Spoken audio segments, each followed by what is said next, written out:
Hello, everybody, and welcome.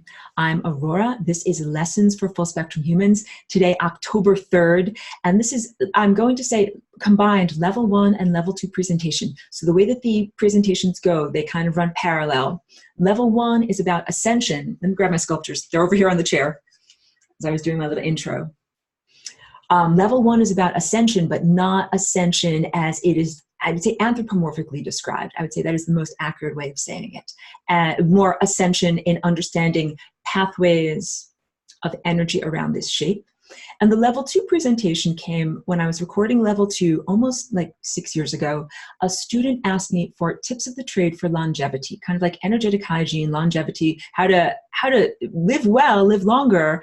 And it all that part of the class has kind of morphed into like tips of the trade, like in terms of nutrition, supplements, things that we can do to protect ourselves from radiation or mind control or infestation. Like I hope that you understand beyond the words. My brain is not connected to my mouth effectively right now, but you understand like ways of keeping our divine connection clear, ways of keeping our biology healthy, and ways of having it continue to move through time effectively.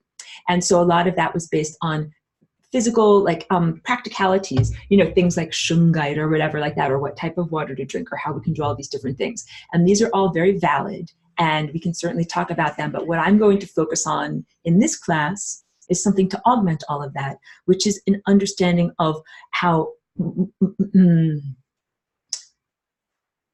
better walking multidimensional pathways leads to longevity. Okay, so level 1 and level 2 are going to kind of mush together today and reflect back off of each other. So allow me that fluidity. Thank you. You're always wonderful. My class is wonderful. I love you, and thank you for being here. You're always very like accommodating and understanding, because I don't always play the same song the same way every semester, and it's always changing. Oh, and this is also my good segue into, hey, everything's always changing. And so I've been talking to you guys for a very long time, for many years, and saying, hey, we're giving birth to a new world, birth of a new dimension. That painting I was pointing to on the wall, I showed it to you in class the other day, and I just took the time, everyone was so patient with me, while I squint and scroll to get this little painting. So this is actually on the opposite wall of the studio. You can't see it from where the camera angle is right now. But let me just, get the annotation first.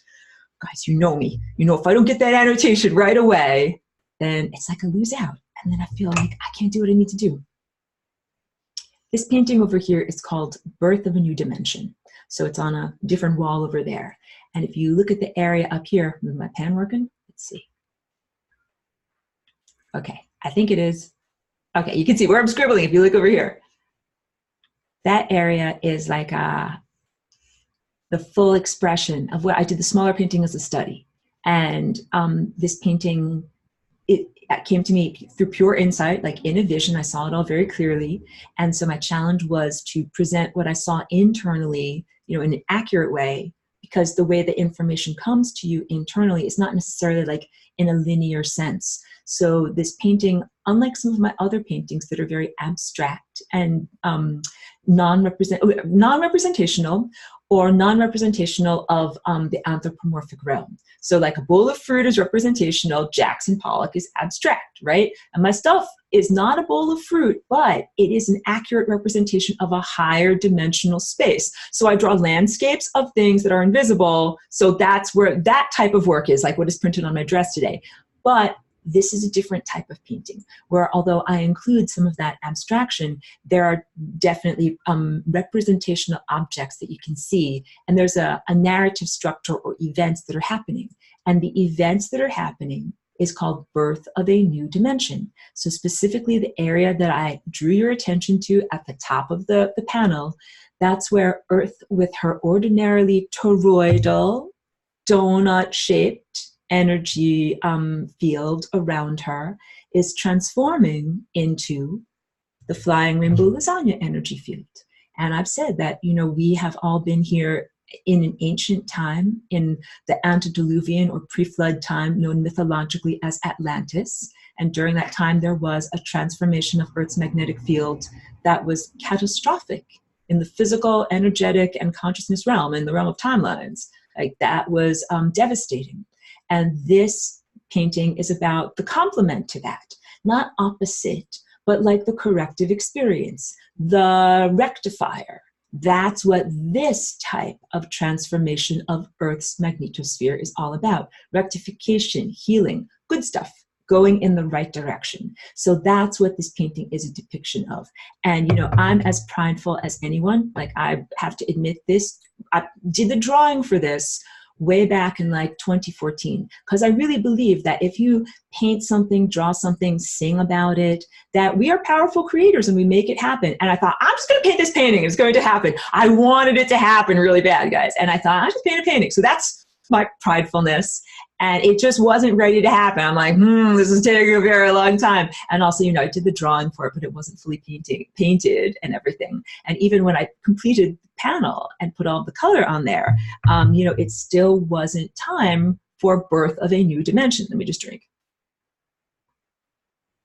Well, guess what, guys? It's time. I've been talking to you about what I would consider to be birth contractions. I'll go back to my face. Technology work. What I've been describing to you as birth contractions, and that they are becoming, they're consciousness based. They come from the sun and the solar network. They are like a accelerator that affects our genetic dance and also our consciousness. And I would also say it's like getting an injection of truth. Like, think about this. You know, sometimes, and this is what it was like for me when I lived in a very wintry climate. Wintertime, there's not that much light, and everything's kind of dark inside and everything like that. And the sun doesn't really get into different areas of your house that much. But then in the springtime, the sunshine totally changes its at angle, and all of this sunlight starts coming in all of your windows. And you're like, these windows look so streaky. And then you're like, wow, there's dust bunnies everywhere. You're like, everything looks really, really dirty. And that's, you know, spring cleaning. It's, yeah, it's just a bustling for the May Queen. It's just, you know, where I'm joking. I'm making references to songs. That's where that is coming from. I'm not speaking in tongues, I promise. It's a spring clean.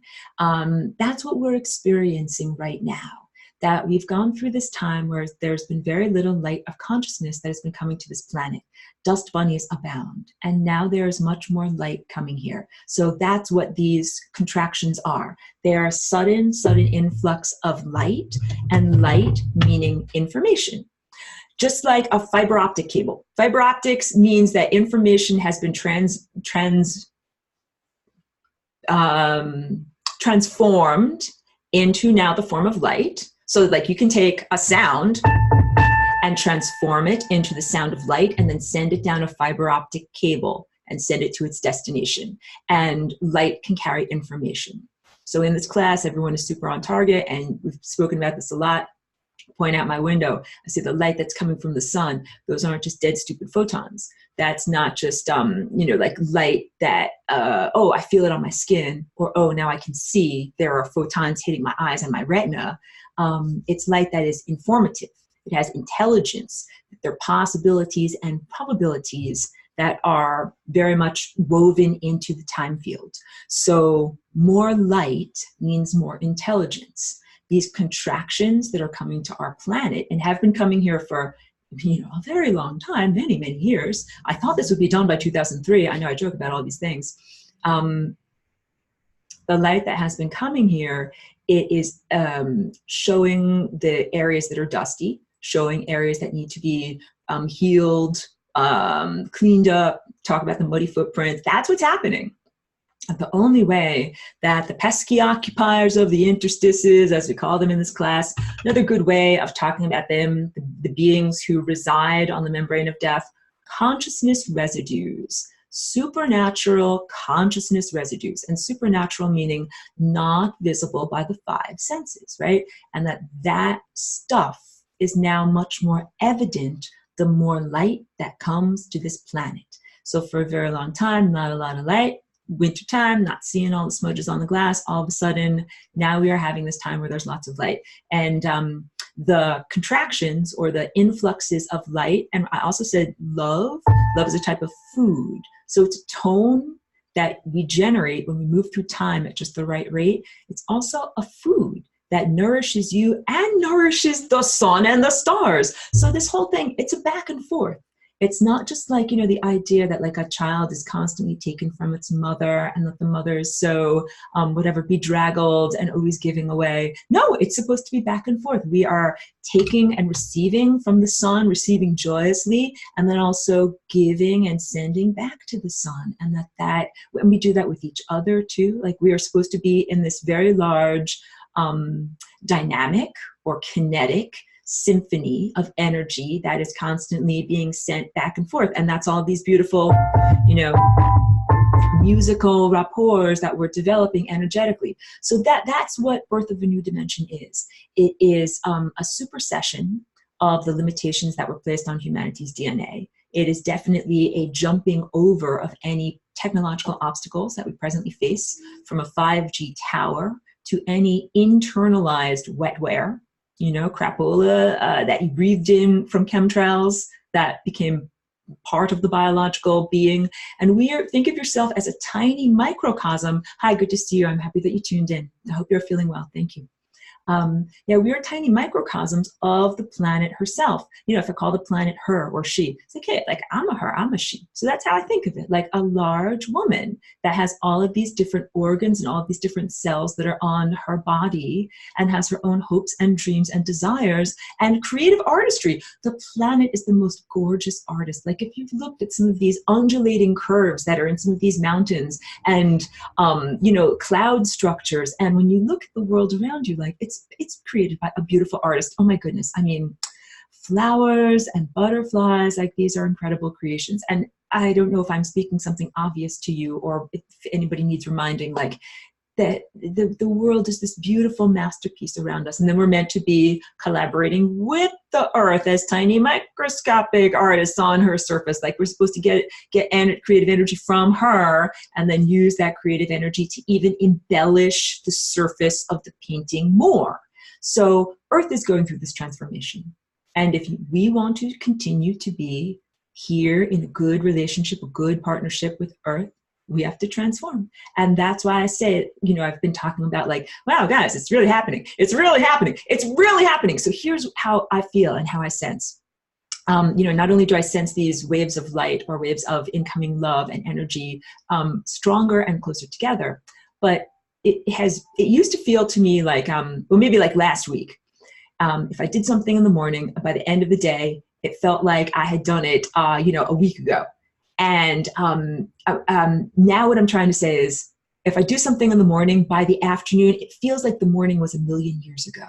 I feel like there is an acceleration that is happening in time, not the time that we measure in the human level with, you know, a watch or a clock on the wall.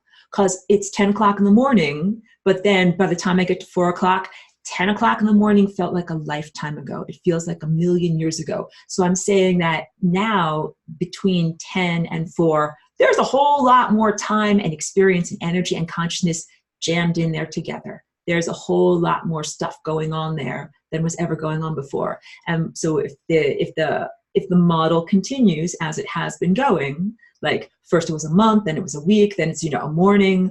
I think that now we're heading into the zone where an hour ago is going to feel like a million years ago. So let's say you had some phone conversation that really made you huffed up, blah, blah, blah, how can you say that? And then hang it up. And then like an hour later, that phone conversation, when you consider it intellectually and emotionally, will feel like it happened a million years ago. Be like, oh yeah, but that happened a million years ago. And then at a certain point, we will be where 5 minutes ago feels like a million years ago. Like, oh yeah, like I was just whatever, drinking some juice in the kitchen, and then I went outside in the garden. At that point, drinking the juice in the kitchen feels like a million years ago. You're in a completely new world, in a completely new chapter of your life, as you've even just walked through a doorway. And then I think the next thing that happens after that is a culmination, like that moment in time where we're no longer feeling reverberations from the past, anticipations of the future, but where we are completely focused on the moment now. And this is birth of a new dimension. So we're really at that point. We're really at that moment. And when we are at that moment, that is the moment of pure creativity where we're able to completely harness, I just need to drink a little bit, the creative energy that we're connected to in order to, you know, paint reality with the paintbrush of our mind and of our attention. So that's what's going on. And you guys know in my class, I don't do politics and I don't usually speak about current events. Like I'll talk about energy current events. That's like the energetic weather. Just give you guys the energetic weather report. And I feel very comfortable telling you about that because I perceive it directly with my layers of being. Okay. So it's not like I read an article about it or something like that, where I can be wrong if I read an article and then, it turns out the writer is completely wrong. I do share a lot of other political information in more personal venues, things that I will share in whatever social media more personally. This class is different. Like this class is about things that I know to be truthful. But there's also, like I keep telling you, don't look to the outer world to start the changes.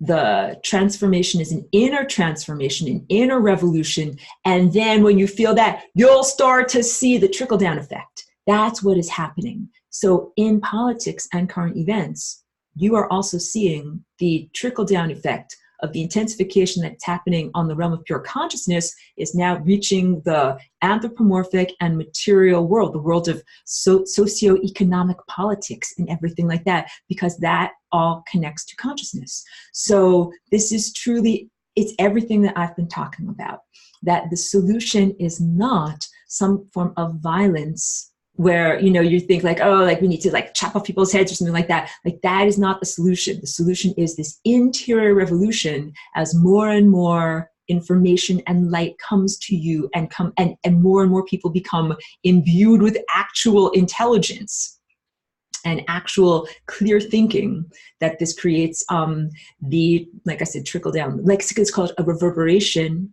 that then emanates outward and affects politics and affects, larger structures of life on Earth, because the political realities are largely what affect environmental degradation. And you think about all the things, I don't want to get into that actually. So that's the energetic weather report, and there are also things going on in politics that are transforming on a profound level right now. So that is actually a very good segue into the level 1 material, which also mushes and gushes into the level 2 material. So it's just going to be a big, long gush today of information. Ascension is level 1 and level 2 is about longevity. But longevity, I'm not just going to speak about in terms of what we can physically do to protect ourselves from radiation or consciousness manipulation. It is really more about how to choose the right timelines, how to make the right effective choices. And so these are tips of the trade that we couldn't even speak about in previous semesters or focus on. Like we could focus on, uses of shungite, or we could focus on EMF protective fabric or something like that. But we're now getting to the levels of sensitivity where like, oh, if your hearing just turned on, like we can now actually talk about tuning our instruments. We can now actually talk about whatever, like, twist the knobs or change the reeds so that the whole thing sounds different. So that is how we can understand this now. I'm going to give like huge, like it's very empowering to be able to do this, because it's how you navigate when you can see and sense, as opposed to intellectually stumble your way across the time field. So level 1, let's talk about ascension. Oh, and let me just take, I'm sorry, I'm squinting and scrolling. Take the time to bring up one more image. This is an old painting.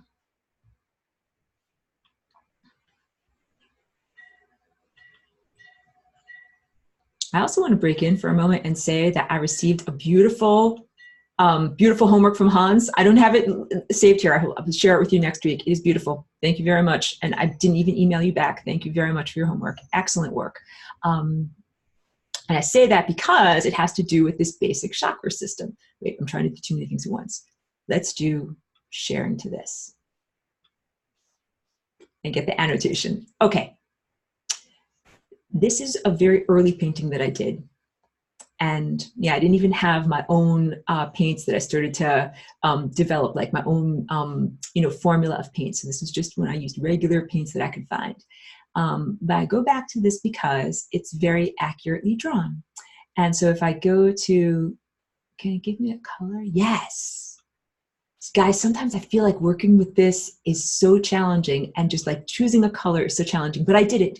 The pathway of energy as it flows around this shape. So this shape over here is the complex and correct version of this shape, which is simplified and, you know, does not have everything exactly proportional. This was as good as I could make it with like a little 3D printing pen. And the pen continually clogged up, but I think that they improved the design and I got a new one and I'm going to try to make a new one, but it's on my long list of many projects that I'm working on. Thank you. Just drinking.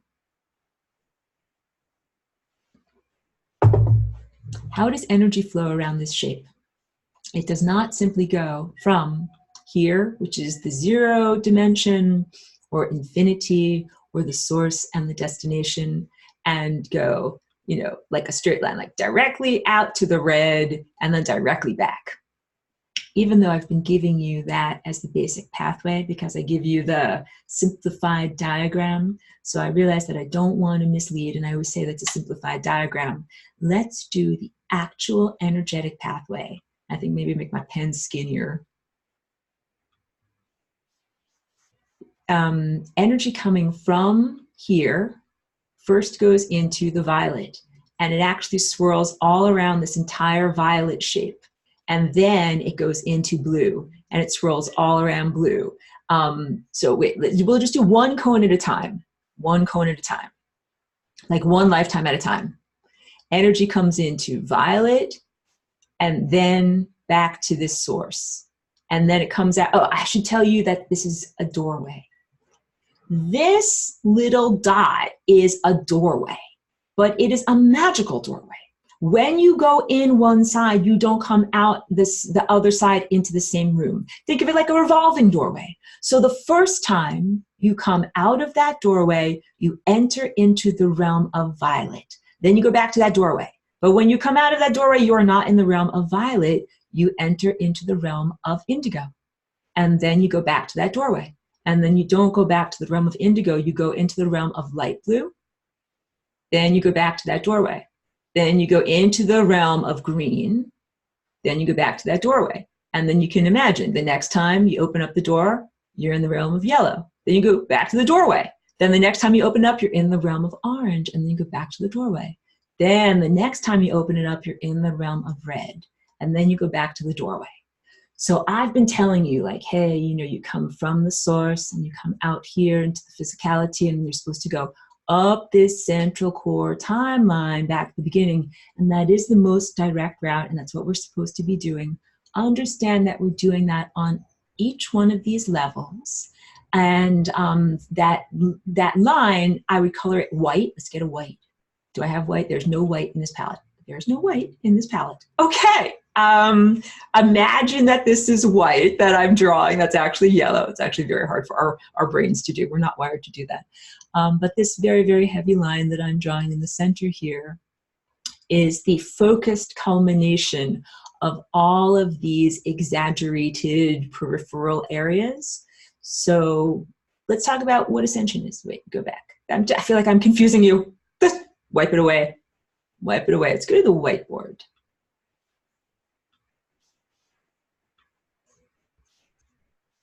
I usually draw the time diagram in this very simplified way, right?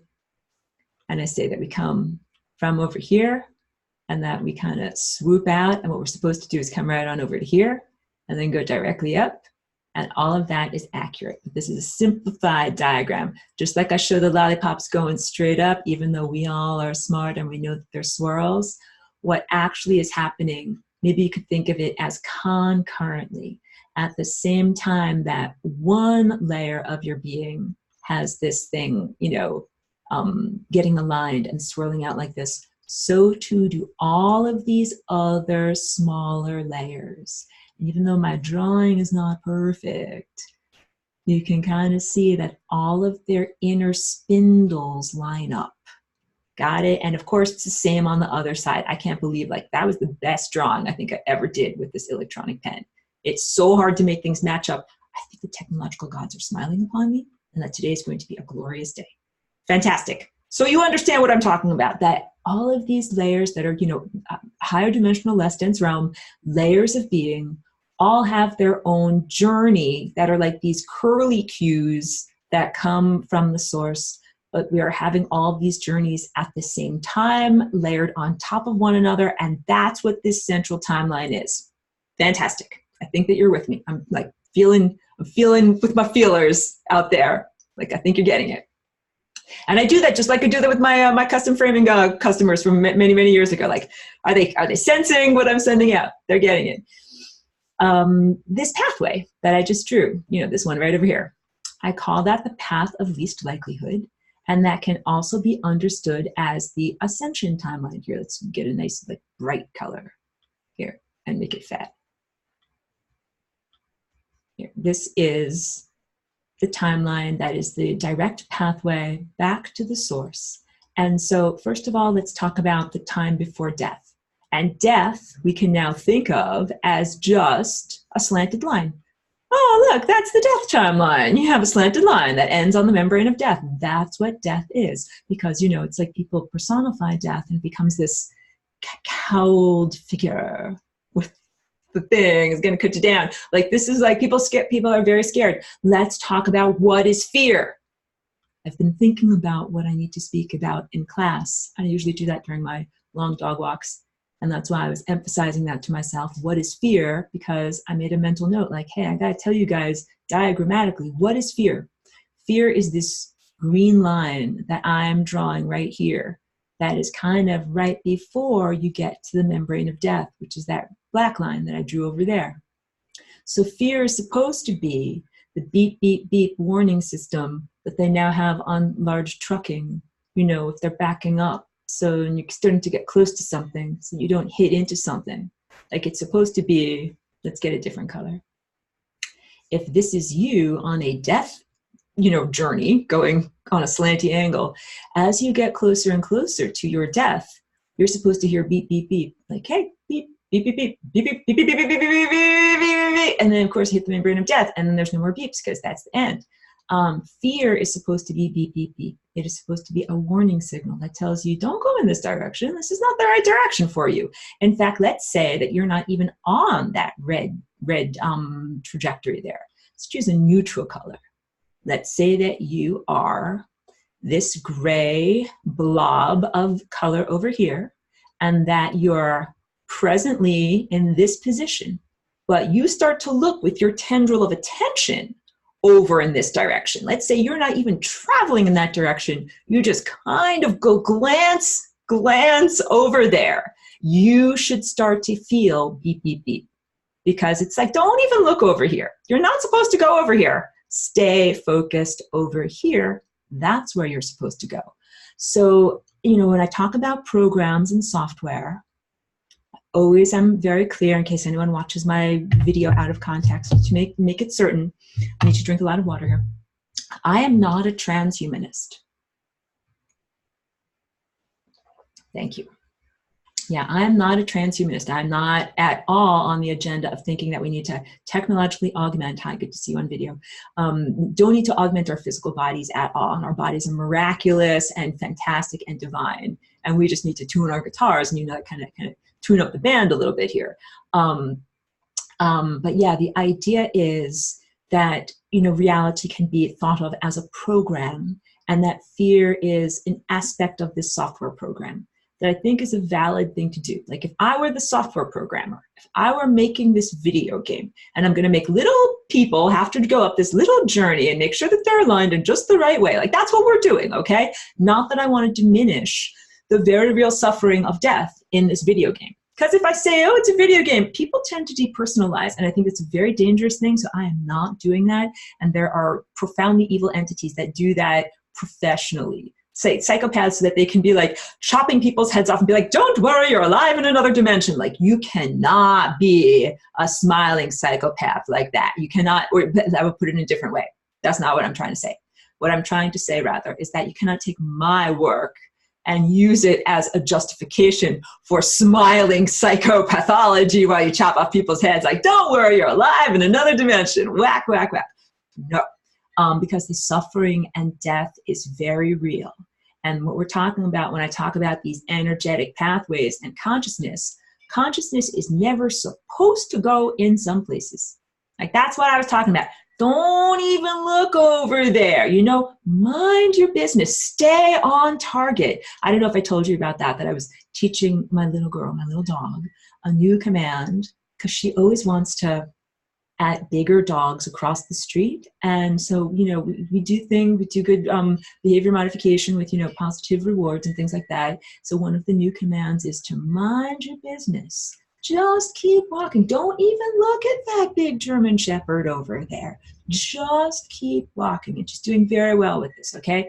That's what I want to say to all of us, right? That we have all of these different possibilities that exist peripherally, but mind your business. Stay on target. You are really most interested in exploring this central timeline that is the direct pathway to connect with basically yourself as a divine, you know, fully connected, I'm not finding the word, I want to say proliferated, like achieving the fullest of the most that you can be. Like that's the best of you. That is what this is. It is returning home. It is not anything that is external to you. It's just the sense that we've been cut off from it for so long that it seems to be something that is other, but it is not other. It is self, but coming from a very different direction and moving at a different rate. So all of this is you or us, one. You're all kissing yourself in the mirror. That's what this is. So you get closer and closer and closer and closer and closer, and you're like, eat, eat, eat, what's going to happen? And it's like, oh, like that's just me. That is just me. And that's part of the realization of that I am God moment. So let's also talk about, wait, I should check comments, because now we're going to get onto what are ascended masters. If I fall off track, everyone tell me. Ascended masters. Let me go to comments, because I think that I tend to just roll on down the road and not read enough.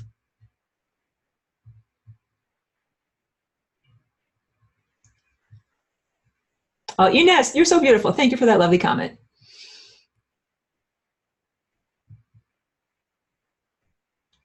Sharon says, approaching death sounds like a heart monitor about to announce the death.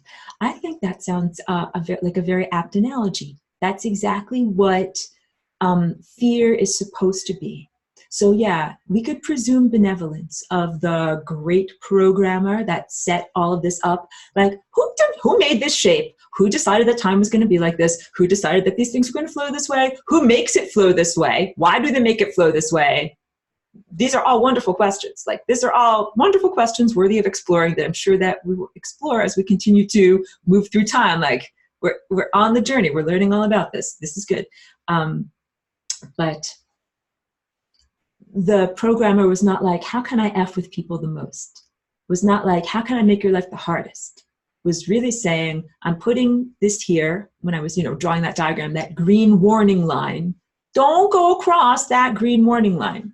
So now here are the problems with the way that this initial beautiful software program has been subverted or hacked. And this has everything to do with the change that happened to our DNA.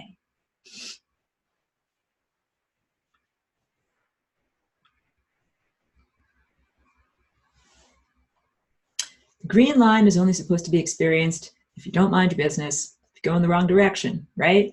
But at a certain point, go back to green, the green started to self-program or was malevolently influenced to no longer just stay in its zone over here, but to also sometimes be in front of you here.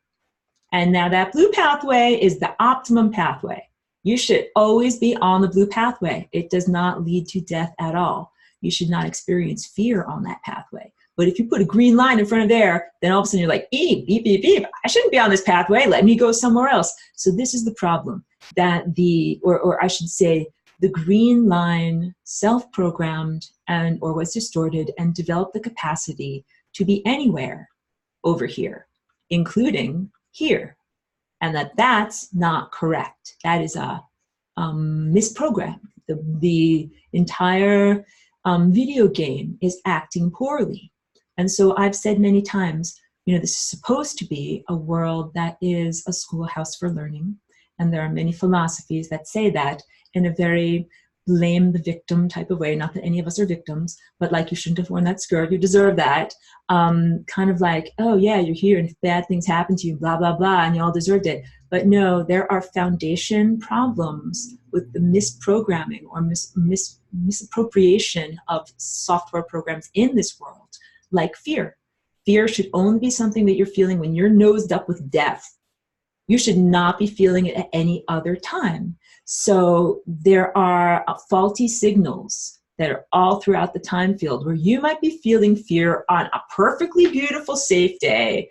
Because what fear is supposed to be your antenna that tells you, move now, get the F out of the way, something's going on. You got to redirect your consciousness. So now, back to my face, drink a bit of water. I know where I want to talk about ascended masters, but I want to talk about redirecting your consciousness. This is actually how you survive. So now I'm flipping my mug to level 2 stuff. How do you survive this world? How do we have longevity? So how do you survive? Like, you can survive like just barely creeping along, you know, like with your face falling off. But how do we have like vitality? And how do we survive for a long time? How do we have longevity? It is not just a question of eating the right substances and staying away from the wrong substances, getting plenty of light and exercise and, you know, whatever, go into the toilet. It's not just about those simple things. It is about choosing the right timeline. So wait, let me drink. We can use any kind of anthropomorphic example. Like if you have options in your life, like there are many different jobs, they're all comparable jobs, they're all good things that you can do, you earn an equal amount of money by each of them, by human standards or by the standards of objective materialism or regular anthropomorphic view, you'd say, hey, they're all the same, they're all roughly the same. But if we look at the world in terms of the time vortex, some of those choices lead towards death. Let me just use my pen as an example instead of flipping back and forth. Some of those choices are slanty choices that lead towards death, that lead towards the membrane of death. And some of those choices are choices that are in alignment, or let's say if you're slanty like this, moving towards being in alignment. And I wanted to actually tell people a little bit about my journey because, you know, I'm a walk-in and I don't often talk about, like, that's a bit of an anomaly in terms of how does my energy travel through the time field? What was happening? Because the previous occupant died. So it's like, well, what happened? What happened? I was slanty like this, slanty like this, but then I used flying rainbow lasagna to change the angle of trajectory of this consciousness through time. So I'm a really good example of how we can have longevity. I've been here for 18 years. I've been able to extend this journey that would have ended on the membrane of death by redirecting the directions of these energy centers through time. How do we do this? We do it through an act of willpower. The act of willpower comes first, and then the actions, like the physical manifestations on the red level of reality, come second.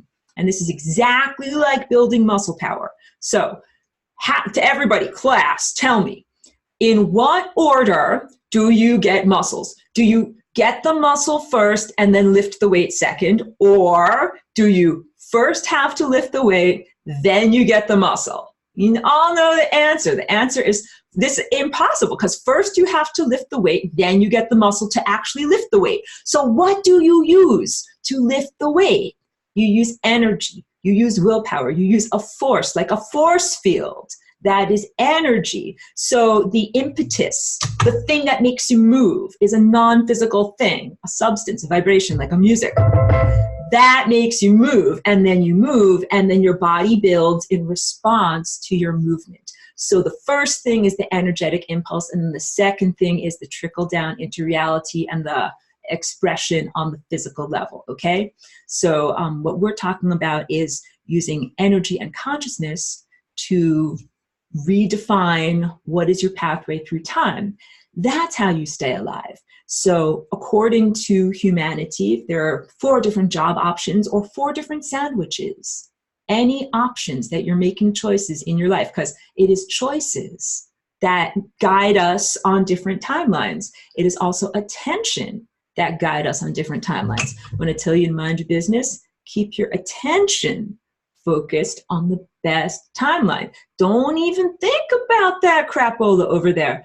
You can think about the most crapola things. You can think about yourself dying in car accidents, achieving fabulous diseases, whatever, having your face eaten off by an alligator, the greatest unlikelihoods, like whatever. There are horrible ways to die. You can think about all of them. Don't mind your business. Stay focused on now.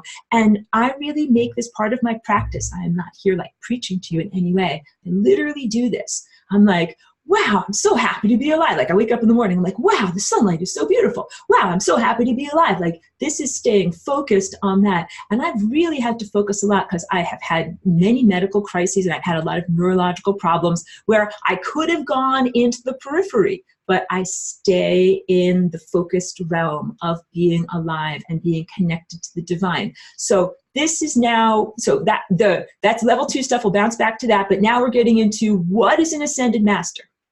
Ascended master. And I think that, let me just drink a little bit.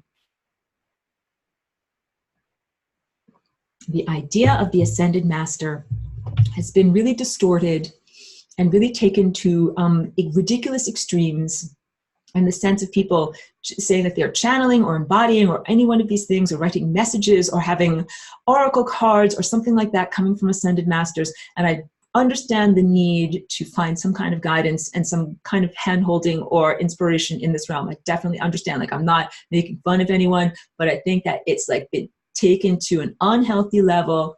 You know, whatever your understanding of what ascended masters is, here is a much more accurate understanding. And also please include the idea, wait, I'm doing too many things at once, that each one of us contains as an inevitability this blue highlighted journey.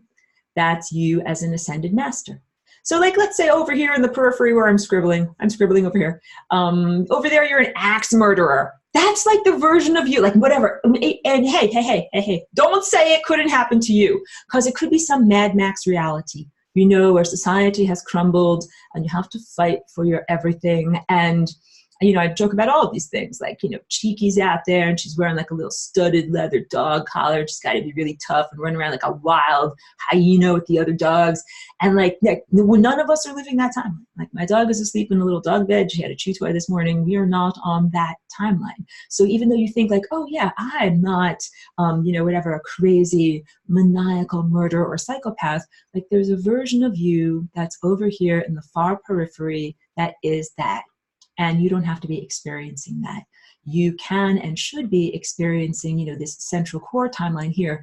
That's the divine, connected, and perfected version of you. Hey guys, look, I'm erasing all the fears. Don't listen to the fears. This is the real challenge. In order to navigate this obstacle course with all of those faulty fears everywhere, like I had the fears all pooped all over, can't listen to the fears. That's the big problem. So I will also tell you, in my own personal journey of awakening my higher faculties, yeah, I had like fear directly placed in front of it, because it was like everything that I needed to do for personal healing, in the sense of bringing wholeness together, like the information that I needed to learn about, all of it was shrouded by huge, big, giant blockades of fear. So that was my personal experience, that I had to dive directly into it as opposed to avoid it. But I said, wait, this doesn't seem right. Like the beeping should not be. The beeping should not be. It should be a beautiful, unimpeded journey.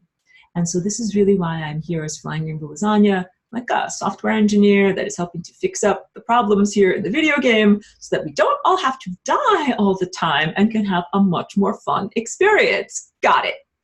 So the big news is this blue line is an inevitable part of every organism.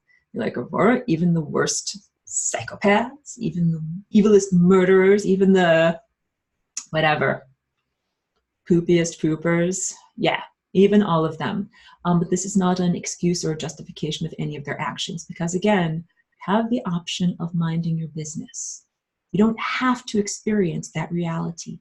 So, you know, I do know some people that are way into the Mad Max reality. And you know what I say to them? Good luck on your timeline. Go, enjoy, experience whatever you need to experience. This is literally how you don't have to control anybody else's behavior. Whatever they need for their particular wholeness, for their particular coming together to the pinnacle of, you know, their moment up here, where they're like, oh, I'm God. Hey, they might need to go through the Mad Max reality and wear the studded black leather collar and fight people for radioactive water. That's fine. That is their world. But I don't have to be in that realm with them. So, and again, I don't diminish that realm. It's not like saying, oh, it's just a dream. It's not really happening. It is really happening, But for you or me, like, I would be dead in that world. I'm not in that world, or I'm on the far periphery. I'm not experiencing what they're experiencing. I'm experiencing here. I hope that you guys are getting what I'm talking about. So it's like saying we have many multiple organs of perception. What are you choosing to smell? What are you choosing to taste? What are you choosing to perceive? You can be here in this place, choosing to perceive a divine utopian reality. That's the central core timeline. That's the blue.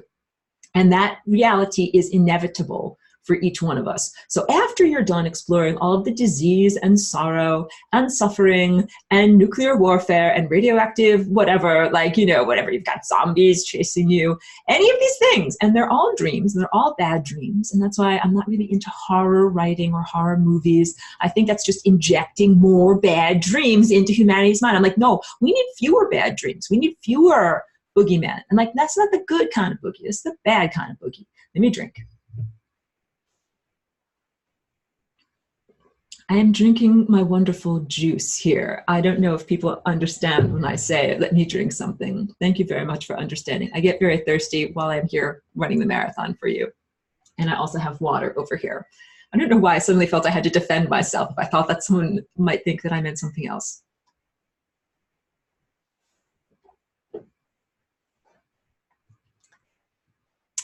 Being an ascended master means that you've already made it up to this point over here where I'm kind of wiggling my cursor.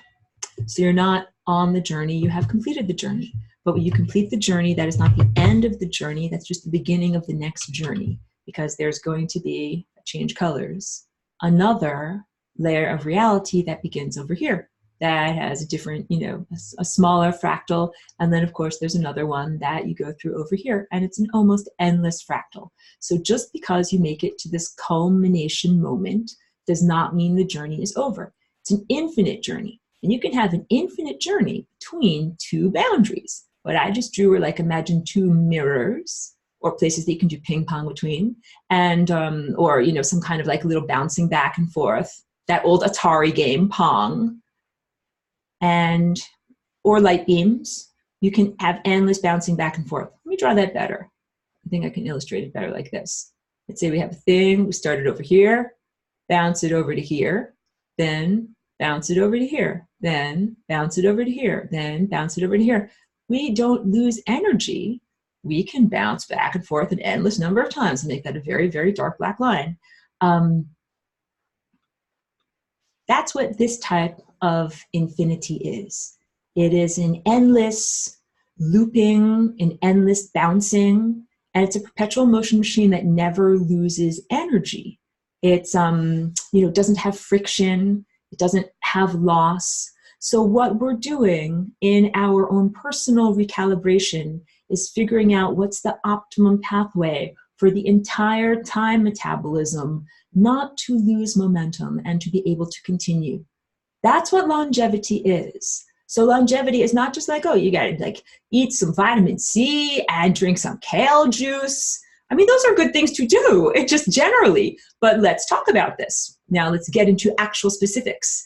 Let's say you have, if this is your morning and radiating outward from your morning, let's say we're using the magic of perspective, these are timelines that move away from your morning into your afternoon and evening, right? And let's say your day is not all the same, because if you go, let's just change my color. If you go up this way, everything is great. But if you go in this direction, you get hit by a car. So let's say, oh yes, I am going to be super healthy. I'm going to drink my kale juice. Time to go ahead and get that kale juice, and you get hit by the car.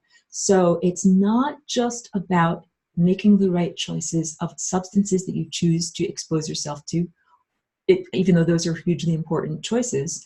It is also about the moment-to-moment choices that you make as you move through time.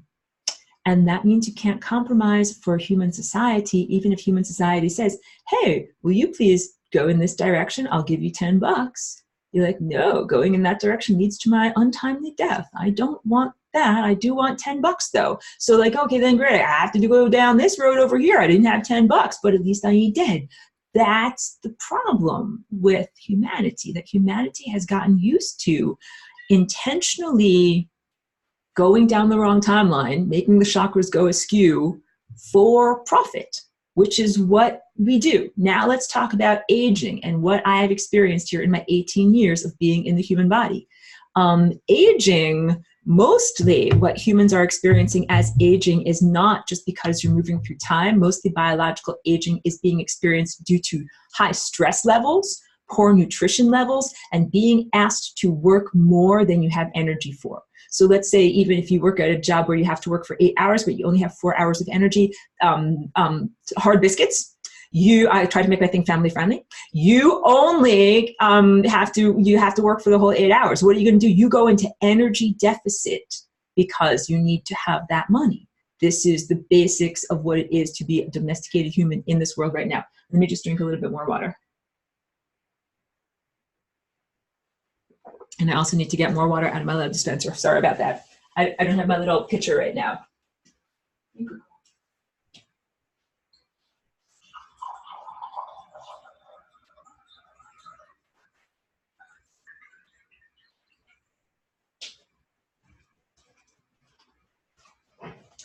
So all decisions and all choices are not equitable. They're not all the same. You can't say, oh, hey, I'll go out and I'll get that kale juice this morning, or, oh, I'll go out and get that kale juice this afternoon. It's all the same. It's not all the same. So how do we tell what is the right direction to go? And all of that has to do with the higher faculties. The problem is that humanity for a very long time has been paid not to listen to our higher faculties. And also there's fear poop everywhere. So you're going in the right direction, feeling huge amounts of fear and making no money, making this very, very difficult to do. So I'm just, I'm hyperbolizing here, but I think you hope that, and I'm very lighthearted in this presentation. I hope you guys can sense that. But I'm, still focused on serious things. And I'm just reading some comments here as I drink. Wait, let me go back. There's a comment here. Let me read.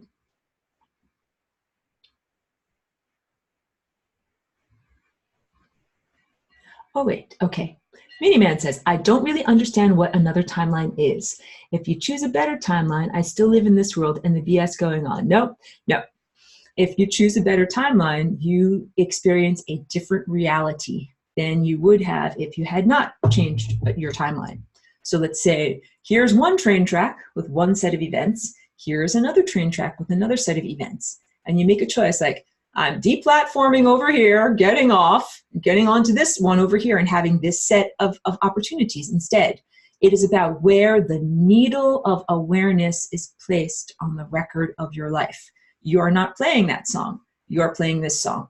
Which experience are you playing with your physical body and with your attention? What are you listening to? What are you playing with your DNA? So right now I'm focused on this timeline. I'm playing the music of this particular moment here, and I'm focusing my attention completely here.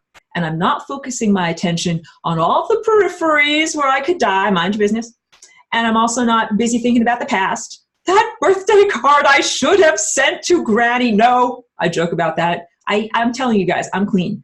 I sent out all the birthday cards. I knew it because I know how much things weigh me down. I'm very responsible.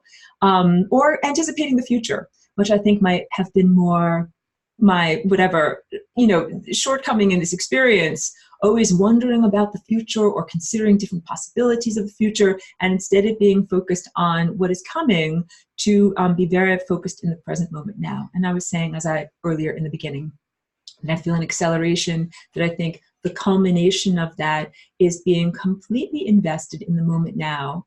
And from that standpoint, like it's a very strong energetic standpoint or platform from which you can directly create reality, directly choose the notes you're going to play or paint with the paintbrush of your mind, because it means that you're not dictated by what happened in the past.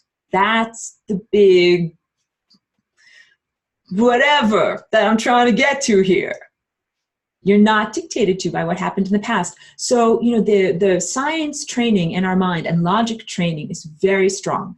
I'm not against it, but it's a certain level of reality. And we are moving into a fluid level of reality.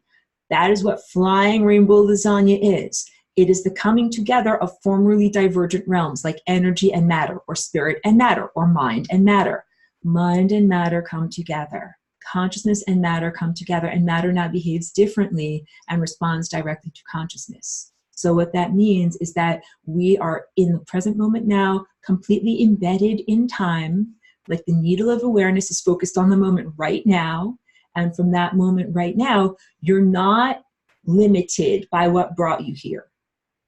Like the logic training says, oh, first I 1, then I 2, then I 3, then I 4, and here I am at 5. But when you get to this moment of being in, let's say, pure energetic balance, that's the best way I can describe it, then you kind of don't have to focus anymore on 1, 2, 3, and 4. Like here you are. And you don't have to focus on the pathway that brought you here, which might have been torturous, might have involved tons and tons of suffering, might have been very, very long, arduous, lifetimes, agony. It might have involved all of that. But you don't have to be focused on all of those things. And from the presence, from the focus of all of your energy being in one moment, as opposed to trailing out behind you, you can have a very strong springboard into something different. It's the capacity to create fully with your mind. So it's just like any magical story where you get a ring that is a magical ring that you can use your imagination and make something happen, or wishes, the direct expression of what is your passion inside. That is what this is. It's birth of a new dimension. And so I've been encouraging and teaching everyone here all along the way, to have a good value system and to be wanting to create good realities, because that's what we do with Flying Rainbow Lasagna. It is a dance of creating reality.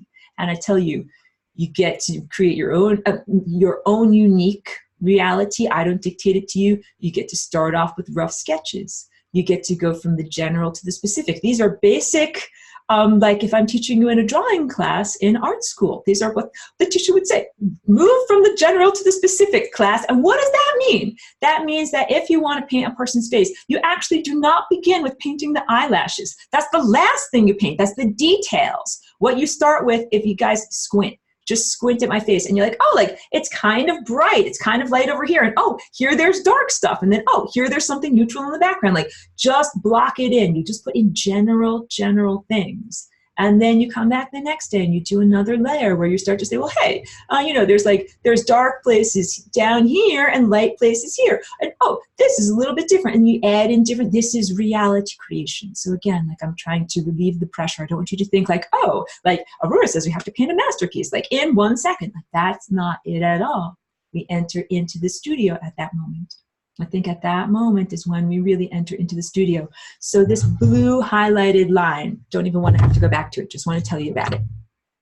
The blue highlighted line in the center here, that is the process of ascension. And I said in my little Facebook intro, not talking about ascension as some kind of spiritual escapism. Not like getting in the bubble bath and having Calgon take you away. This is really about a transformation, and we are undergoing that transformation. So people have asked me, they're like, Aurora, are you an ascended master? And I say, I am an ascending master. I am on the blue timeline. I righted my ship from going towards death, getting in the right direction, and I'm moving in the right way. And I'm not yet at that culminative I am God moment. I am moving there, journeying there with many others. So time is focusing. Time is going from the general to the specific, from the periphery, where people are Mad Max psychopaths, to the specific, where you're your true self. Because let's face it, in a reality where there might be a breakdown of social services, where there's no food and there's no water and there's no this and there's no civilization, the barbarian value system comes forward. You don't get to be your true self. You gotta like get tough. You're gonna have to learn how to, like defend yourself or whatever. Don't even want to say violent words for fear of algorithmic suppression. But you understand what I'm talking about. You would have to learn to, do things and be naughty. Even this is the timeline where you don't have to do that. I really use my lovely little dog as an example. Let me just drink.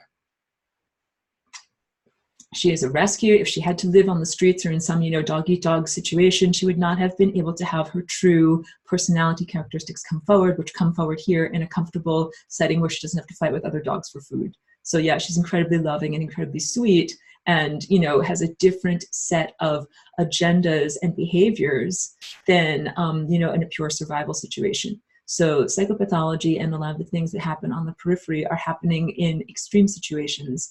And they often, we cannot even, like if you're supposed to be a really beautiful piano player and you're living in Mad Max land, like you're not going to play the piano. You're like busy fighting over radioactive water. That's why you don't want to be on those timelines. If you want to be learning how to play the violin or anything cool like that, go towards the central timeline, mind your business, stay on the, and also think about, we need to think about perspective. Because if you're on that central core timeline, you might be overlapping with other people's reality structures, with other people's timelines, but they are not on their optimum timeline. You're overlapping with their periphery, even though it's not a Mad Max world. But you have to not take what I'm saying extremely literally. Understand that I'm using analogies in pop culture to try to get across difficult topics. You're on your best timeline. So look, I'm on my best timeline, but I know people who are sick and dying. How can that be? Their optimum timeline of health does not overlap with mine. Their optimum timeline of health is way, way, way over there, which would be the periphery of my experience. So maybe on my timeline, they are, you know, in bed with some kind of like neuralgia and like cannot ever get out of bed. They're bedridden.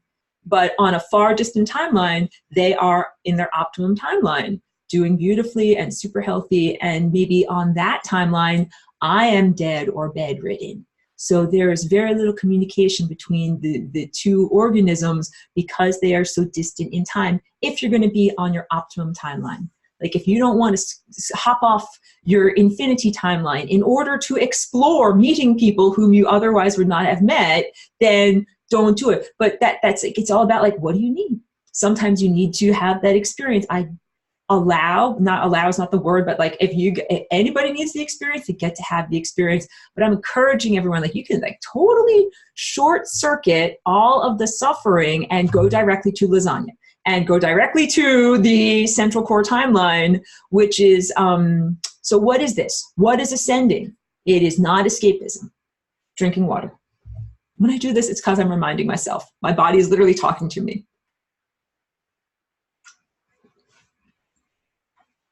It is not getting out of your body. It's being even more in your body. And I say this like I'm telling you, my body is talking to me. When I first came into this body, I was not fully invested in this body, like a hand that did not fit fully in the glove.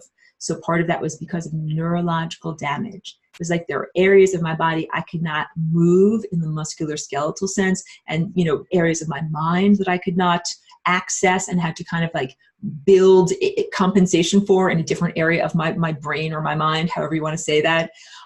It took a long time for me to fully get into my body and be able to like coordinate my right side and my left side. And, my face looks different than it looked before. I had a lot of facial asymmetry, just a lot of things.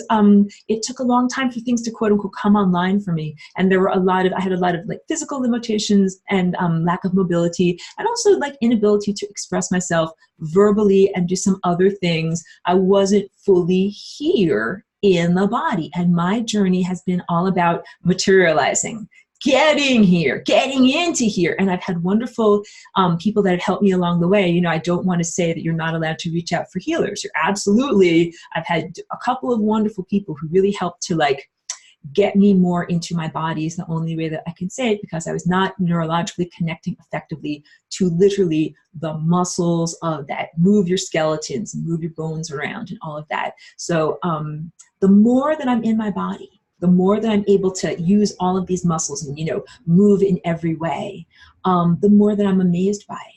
And I don't find it burdensome. I've never found my body burdensome. I've always wanted to just improve it. And I find it to be a miracle, and I love having it. And it's like something cool. It's not something horrible. And people are very like squeamish, and also they have been programmed to hate their bodies. But it's like, yes, your body does need all sorts of care. It needs lots and lots of care, but that's not burdensome. It's just like if you have an animal that you care for, your body is an animal. If you have ever loved a dog or a cat or a horse, this is like that. Like, something, you have to buy them shampoo, and you have to buy them one of those little brushes and take care of grooming their nails. Like, you have to care for the body, and you have to care for the teeth and all of these things. And instead of like So, the way that humans usually approach it is like a very chemical way and a very burdensome way, and this whole way of expecting degradation. But that's what I'm trying to say. You don't age and degrade because you're being exposed to certain things. You age and degrade because you're doing the wrong things, on the wrong timeline. Teeth is a good example. Your teeth do not simply wear down and degrade. They can also re-enamelize, but it all depends on which direction you are going. So let's say you say, hey, all these 4 jobs are the same. I can go on any timeline. There are optimum timelines. No, on that timeline, you lose vitality and your teeth go downhill and you get all these cavities. People say, why am I getting all these cavities? Because you're on the wrong timeline. And I don't want to just simplify everything like that and be like, any disease is because you're on the wrong timeline and any blah, blah, blah, because you're on the wrong timeline. Like, I don't want anything to be like, nanny poo-poo. This is not that type of a thing. This is not like, she shouldn't have worn that skirt. That's all of that goes out the window. This is much more about understanding that all choices are not optimum. So even in my day, so I don't have a physical boss. I joke about my dog being my boss, but I'm my own boss because I'm an independent artist. So I get to choose how I structure my day. Sometimes I have things dictated to me, like a meeting or something that I have to do that someone else has the time, or something that I have to do. But mostly I get to structure my day. Let me just drink some more.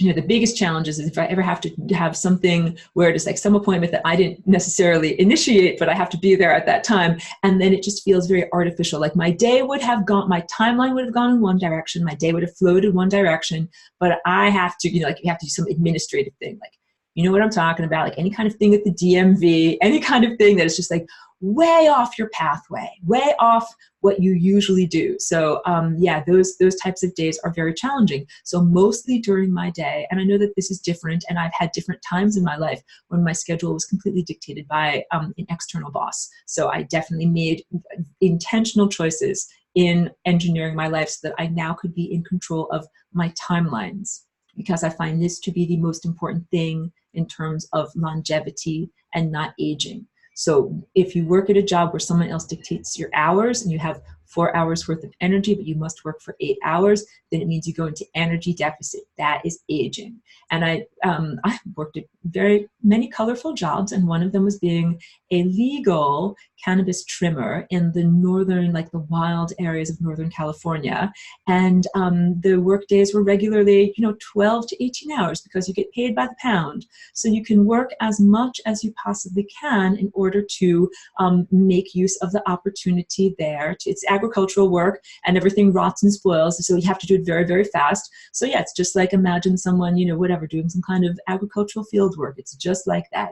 So many times, and I was doing work there so that I could earn my money to be able to move from New York State to California. And I said, I have to, whatever, meet my goals to be able to make this money. So like many people, I was motivated by money, and I worked very, very long days that far outpaced my amount of energy that I had. And I did this for many days and weeks in a row. And that, in being in this body, is when I really noticed signs of aging. And I said, okay, now I'm learning that this is not a fair trade. Because even if you get thousands of dollars, it is not worth it for the loss of vitality that you have earned. Like if you went from being like this to being slanty, it doesn't matter if you get paid $1,000, $2,000, $3,000, $50,000. Like it is not worth $1 million. It's not worth any amount of physical currency. So I'd like all of us to begin to recalibrate away from the sense of like, yeah, you did anything for money, like if it ain't illegal, right? But is it on your timeline? Is it the real you? Is it really what you are supposed to be doing? Let me drink some more. So I'm an artist and I direct my own life and my own choices. I still have very high standards where I want to be doing in my day and in my projects the exact things that are the right projects for me and for that time, and not to waste time. This is very big. It's being a virtuoso of the time field. And I know there's lots of comments. I'll get to the comments. Pardon me while I drink a little bit more. There are some days when my studio is really, really hot, like there's blazing sunlight in the summertime, and then it's very difficult to paint the paint doesn't dry effectively. So, you know, it's way better for me during those times of the year, even with the air conditioning on, for me to do like what I'm doing right now, the line drawings. So I'm able to stack up my work that I'm doing and say, this time of the year, the studio is hot, let's work on these drawings. And then when the studio cools down and in the wintertime, it's a lot easier to control the temperature in the studio and make it optimum so the paint dries, it's nice and shiny. It doesn't look like, you know, like crunchy on top. Yeah, then I will set things up like that. But, you know, it's really, really different. Like if you have some external boss that says, hey, you have to have this painting done by Tuesday, I don't care. You'd be like, turn up the air conditioning to 20 million. I got to paint this right now. Or, you know, whatever, you paint in the middle of the night when the temperature's not too hot. You would do things, or one would do things. I'm just using these as, so to get the ideas across. You know what I'm talking about. Try not to be so defensive. It's okay. I have a friend who tells me not to be so defensive. That's just exhausting to listen to. She's a lovely member of this class. That's why I'm saying it. Yeah, it's important for each one of us to have that level of self-direction in the day. And, you know, most of us, when we were younger, had that level of unstructured time and self-direction, even though I know that kids today, many of them are highly structured and they don't get to just play. Like, just go to your room and play. They don't get to just do that or whatever. They're totally monitored and structured. But that's what it used to be, just to be a child. And then, you know, you start to learn about time, and you start to learn when Sesame Street is on. You start to learn when you have to go to school, like whatever, kindergarten age. You start to have to learn to be structured. This is the time we do this. This is the time we do this. And maybe the teacher sings songs for certain times. It's time for this. It's time for this. Like, you start to get trained. This is what it is. And they make the training fun. And then at a certain point, like, you get used to doing things at a certain time. And we need to have a different level of relationship to time than the domesticated human that we become through the present educational system. And I'm very, very pleased that so many parents are taking responsibility and doing homeschooling in order to escape mandatory vaccinations, and also in order to do a less structured, more positive, or in line with organic, natural learning patterns. They call it unschooling. A lot of parents are really doing well with their children self-directing their own education. Isn't that amazing? Like, if you don't go to one of these horrible government schools, you can actually stay home with your mom and dad, or whomever's taking care of you, and they can teach you all the things that you would learn over there, but you can still structure your day in a way that's comfortable. And then the kids even have higher test scores than their people that are in the government schools. So these are just, we're starting to understand. I'm trying to get across the idea. The younger generation, and also those who might have already been indoctrinated into a structured world. I think that it's a very thin veneer. It's not very hard at all. Like, just take off the corset. You know, like, imagine, like, you have to wear this thing, it ties you up together, you can't breathe, and then you get to finally come home and take it off, and it's like, oh my God, I can let my stomach out. Oh my God, I feel so much better. And that is what I think each one of us is like. Like, it takes so much effort to be like, we have to be at work at this time, we have to do this, we have to do this at this time, this at this time. It does not take very much at all. Just be like, oh wait, we're freeform now, we can do whatever we want at any time. Yeah, so I think that it's a very thin veneer of civilization, like on top of dogs, on top of humans, that we are very ready to return to this more, so we're moving into a more fluid experience of time. We need to encourage that, and definitely to stop selling time for money. The idea in terms of this is level 2 stuff morphing into level 1 teachings about longevity. It's important to eat a kale salad, but it's also really important to stay on the right timeline. And the right timeline is basically, if I were to say it in words, not in mathematical symbols, I would say it's being the real you. And that's what we are here exploring and defining. But on the anthropomorphic level, being the real you and how that is expressed is different than like on the mathematical level. So we're exploring and defining what is it. So I know like who my values are, who I am. I'm not going to steal. I'm not going to be a murderer. I'm not going to do all these other things. That's peripheral psychopath, that, you know, being naughty stuff. And I am staying in the middle and minding my business. I'm being my true self. But being an artist, you know, someone might say like, Aurora, like, I want you to do a series that's entirely black and white with no rainbows at all. I'd be like, well, that's, like, that's not really my thing. I really work with the rainbow colors intentionally. Or if someone said, Aurora, do a series all in brown, just nothing but muddy brown. I'd be like, thank you for the suggestion, but that's really, earth tones are really not my thing. And that's really better for someone else. So even as an artist, like I have to, gotta follow your true path and do the projects that really call to you, that are really meaningful to you, that are on your path, not just stuff for money. Because people will pay for all sorts of things for money. Like, you can dig a ditch for money, but how about like paint my barn for money?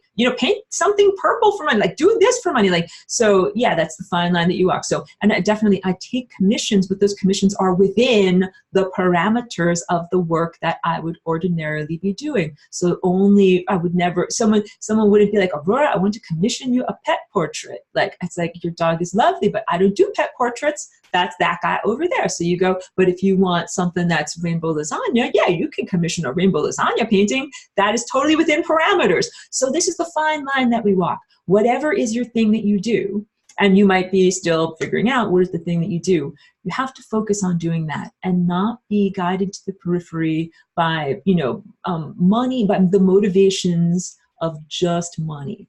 This is what we're moving into. This is my whole laborious thing of what I'm trying to say to everyone. Moving into a level of reality where we don't just do something for money. What a radical thing to say, because so much in very pragmatic senses, believe me, I have been here for 18 years embedded in this world where if you don't have money, you don't have food. Believe me, I understand how very, very real this is. Like, it's not just some fluffy thing where people are like, we're in the fifth dimension, you don't have to worry about money and blah, blah, blah, blah, blah. Or even some religious thing where you very piously say, just be good and God will provide. Like, it's not any of those types of things. It is a very, very real, so it has to do with awakening the higher faculties and actually being able to sense what direction you want to go and collaborate with the cosmos as you go in that direction. Like, not just be tumbling end over end and have things happen to you, but actually say, well, this is cool, but this part's not that great. Let's change the painting and make that a little bit better over there. Wait, let me just do this. And let me do this too.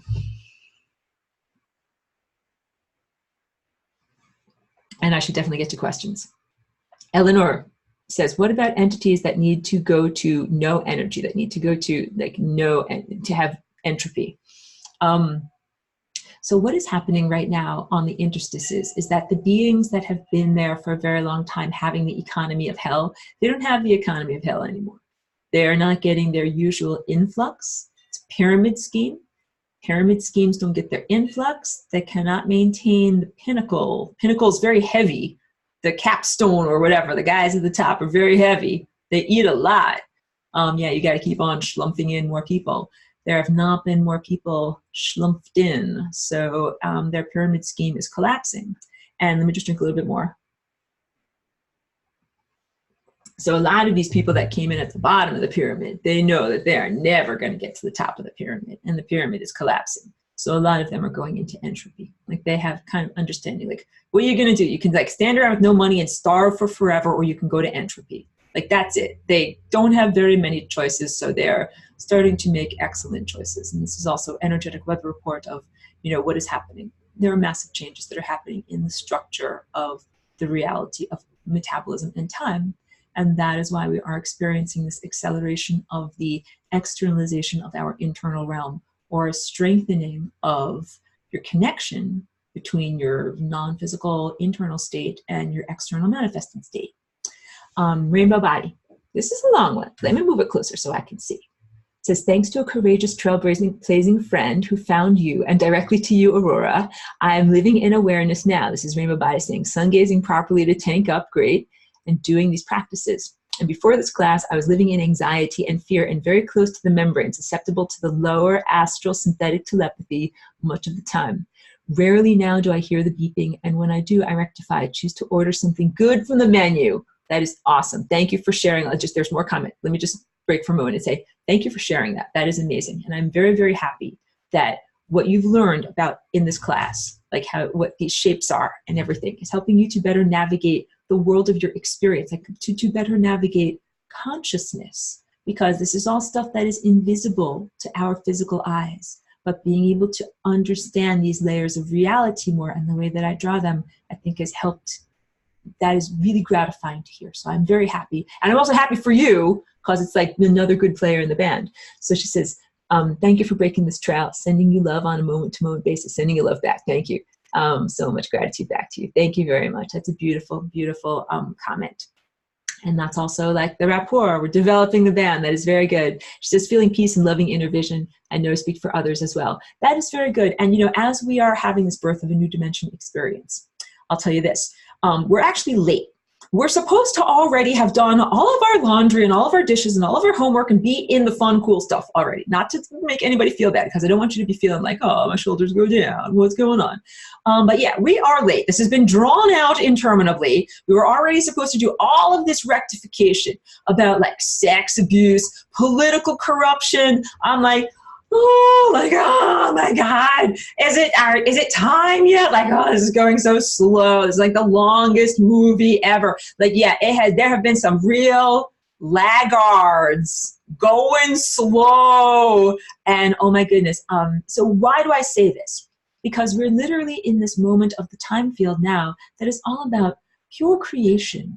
You know, if you got this magical ring of imagination that you can use to manifest anything, flying rainbow lasagna, you know, you have this moment of capacity. So you don't have to be manifesting out of your pain and the loss and the suffering and everything that's gone on. You can make these amazing things happen.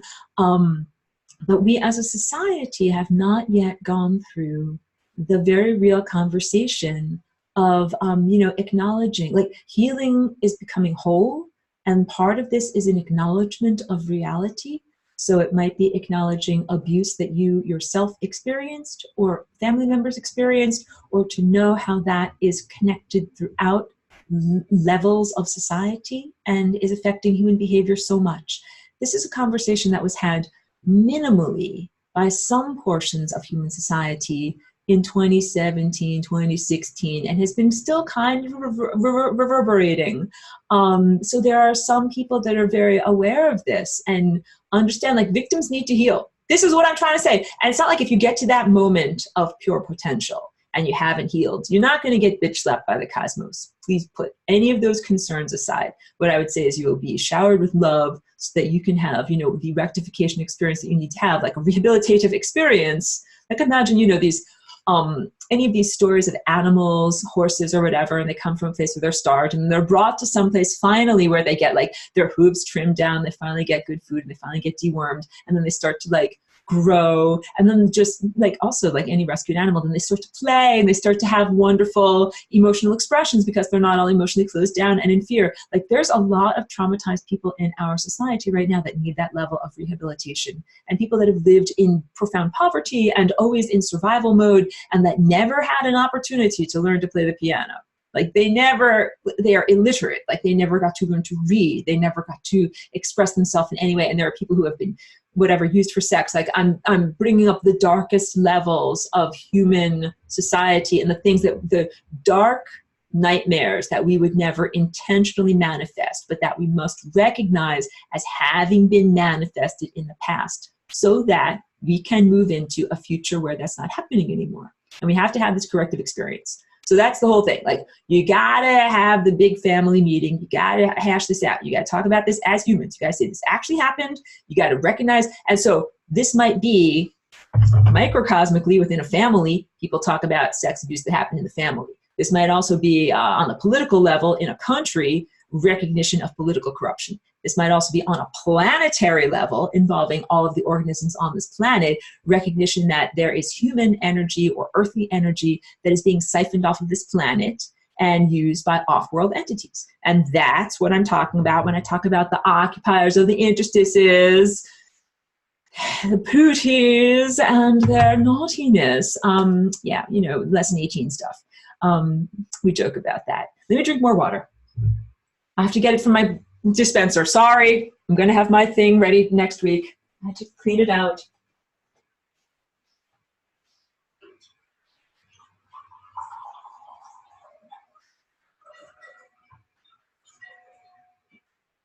Okay. So let me be sure to focus on the rest of these comments. Elena says, is it possible to mind my own business, ignore the putis, and be on a timeline where they don't bother us? Yes. This is what we are moving towards.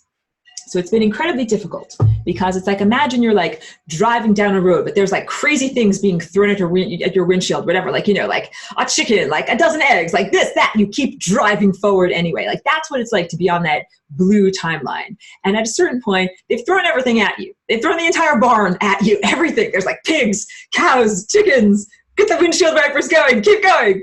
That's our job. That's what we have been doing. That's what I've been doing as Flying Rainbow Lasagna. That's what every one of us, like if you're still alive and you can still use your own mind to think for yourself, which is, you know, a rare thing around here at this point. Yes, keep going, even if they throw chickens at your windshield. And at a certain point, they've thrown everything at you. So this is it. So let's say, okay, they're going to throw 5G at your windshield. They're going to throw holographic projections. They're going to throw more gellins at your windshield. They're going to throw this at your windshield. Well, guess what? Windshield wiper it away. And we have made it through all of these things. And we continue to see clearly and think for ourselves, which is the literal most, threatening thing that one can possibly do. And to innovate, to do the most unlikely thing possible.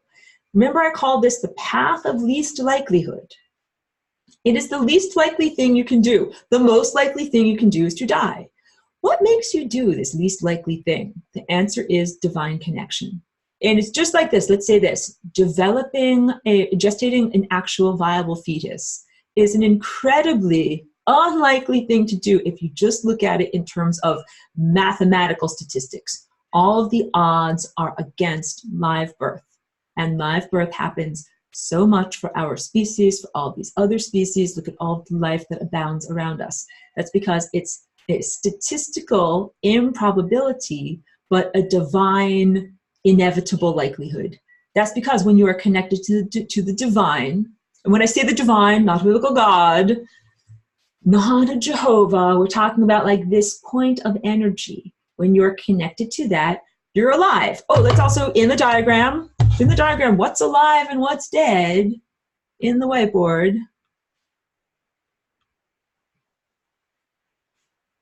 If you're around here, you're alive, right? And if you're over here, then you're dead, right? And you can be going over here, which is the wrong direction, going towards death, and then you can get to be over here, and then you're alive. So when you are, I should use the right color, you know, when you're on this blue timeline going in the right direction, you're connected to this. Connected. That's how you stay connected. It's your guidance system that you can sense through your higher faculties, through the proper functioning of your chakras. So the various pigs and chickens that have been thrown at your windshield include everything that make it very, very difficult for you to actually use your higher faculties. What are some of these things?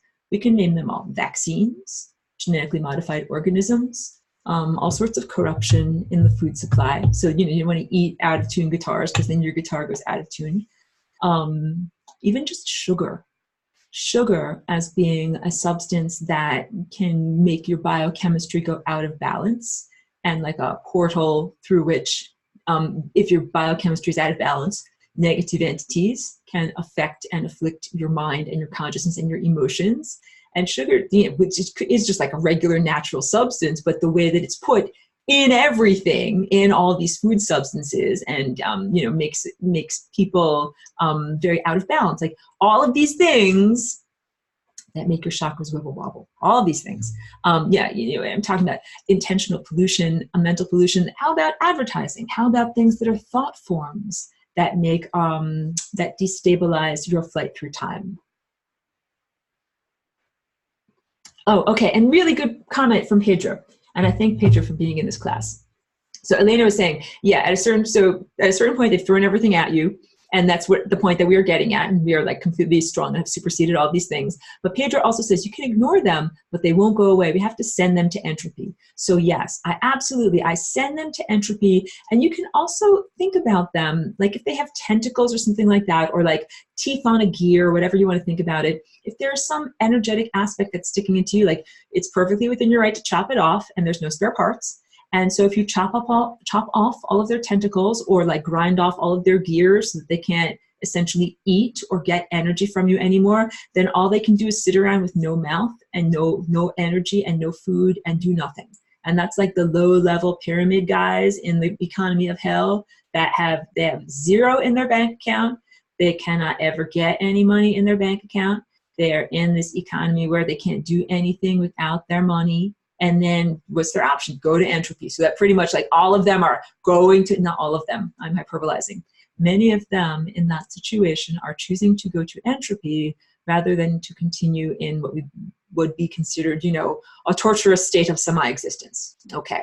But yeah, send them all to entropy. Break off their teeth so they can't eat you anymore and send them to entropy, is the basics of what we're doing here. Sharon says, can an example of choosing my timeline by ignoring and avoiding the people who tell you that you are getting older and will crumble like they are? Yeah, completely, definitely. So it's not only people who tell you verbally that, people will tell you that with their bodies. I feel this all the time, and I'm Merkaba myself against it. A person who has a broken or diseased body, who longingly wants to take somehow from the health and vitality of your own body. So guard your energy. And this is big because it's not helpful to someone else. Like if someone else feels, how can I even put this? Almost like an older person or an unfit person somehow wanting to vampire energy off of the young and fit. And I see adults doing it to children, and I see people trying to do it to me. I see people trying to do it to attractive people. Like, it's not right to vampire energy off of other people. So the idea is don't let people compare themselves to you in a negative, unhealthy way. Like, so big, because I'm telling you, Ascension, this is not about getting out of your body. And I've been telling you about celebrating my body. And I know that I have a very strong like joy presence. I want you guys to have this really super strong joy presence about your own body too. I want you to effing celebrate your body, that you have it, that you've had it for as long as you've had it, and that you still are alive and you still continue to move through the time field. Like, I'm really clear on this with me because I know it is a literal miracle that I'm still here, that I'm here at all, that I walk and that I talk, I do all these things and have a fun, joyous experience in life. Yeah, I consider it to be a literal miracle, and I continue to feel more and more healing. Like, I have wonderful healings that are ongoing in the structure of my brain, and I'm always able to like do a little bit more. So, you know, I have goals. Like, I would like to be able to run, and I'd like to be able to do back bends and all these different things. Like, that'll happen. So I share this with you guys so that you understand, like, whatever your body is presently at, whatever level you're presently at, that it's not the end point, that you get to level up, you get to keep on leveling up. Because I think a lot of people have this sense of wanting to discard their bodies because it's an out-of-tune guitar, they don't like how it's feeling. But we're finally at the point where, with your ring of imagination, you can wish for a healthy, happy, functional body that has no diseases and moves through time properly. And there's no reason to think that you have to get weaker and less healthy and less fit as you move through time.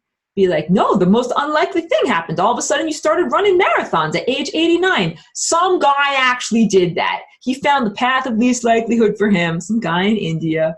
Do your own most unlikely thing, whatever. You're bedridden in bed, like, you know, or whatever, profound injuries, like the most unlikely thing would be to transcend those injuries and become mobile again, or whatever things have been that have been slowing you down. So this is what I'm encouraging everyone to do. Like, this is it is not escaping the moments that brought you here, like the footsteps that brought you to this moment. It is acknowledging them and working them into the painting, like the underlayers. I got to drink more. You can hear it in my voice. The underlayers of the painting show through. Oh, boss is here. Come here. The underlayers of the painting show through. The past is something that actually was experienced. And yet we exist in this moment that is a powerful starting off point that we can use for restructuring and not have to have the past dictate what we structure in the future. I'm sorry if I went far afield on that. Definitely avoid people if they think, oh yeah, you're looking good now. If they ever say this to you, or if they ever imply this to you, you're looking good now, honey, but wait, and they're always like smoking cigarettes while they're doing it too, drinking vodka. Honey, you'll look like me in 50 years too. Yes, You know something? If you smoked and drank like her, you would look like her. Any of these things, you know. Pregnancy is another one that moms tend to scare new moms by being like, oh yes, I had these horrible stretch marks. Oh yes, my hemorrhoids are hanging out like anything. Like they like that's their pregnancy. That doesn't have to be your pregnancy. Think about your life journey and your body journey as unique to you. Just because something happened to another human body does not mean it has to happen to you. You get to be like, no, like actually you don't have to grow cavities as you grow older. Why do you think that? No, you don't actually. You can eat very few carbohydrates and brush your teeth with coconut oil and have healthy, wonderful teeth. Like, you know, you would imagine that people that lived in a non-industrialized society and yet had good nutrition. Maybe you don't imagine this. Maybe you imagine that only fluoride and dental care with drills would make your teeth healthy. But there were many times in places where people lived a very healthy life and had really good teeth. And the trick was that they didn't eat a lot of sugar and the things that are in our world intentionally. And they definitely didn't use fluoride to keep their teeth healthy. Okay, wait, let me keep going here. Because we're talking about longevity and body care. If you guys don't understand what I'm saying here, don't ingest fluoride. Run in the opposite direction of fluoride. Oh my God, like, we're just having a little conversation.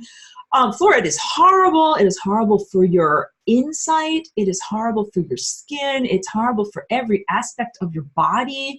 It is literally a poison.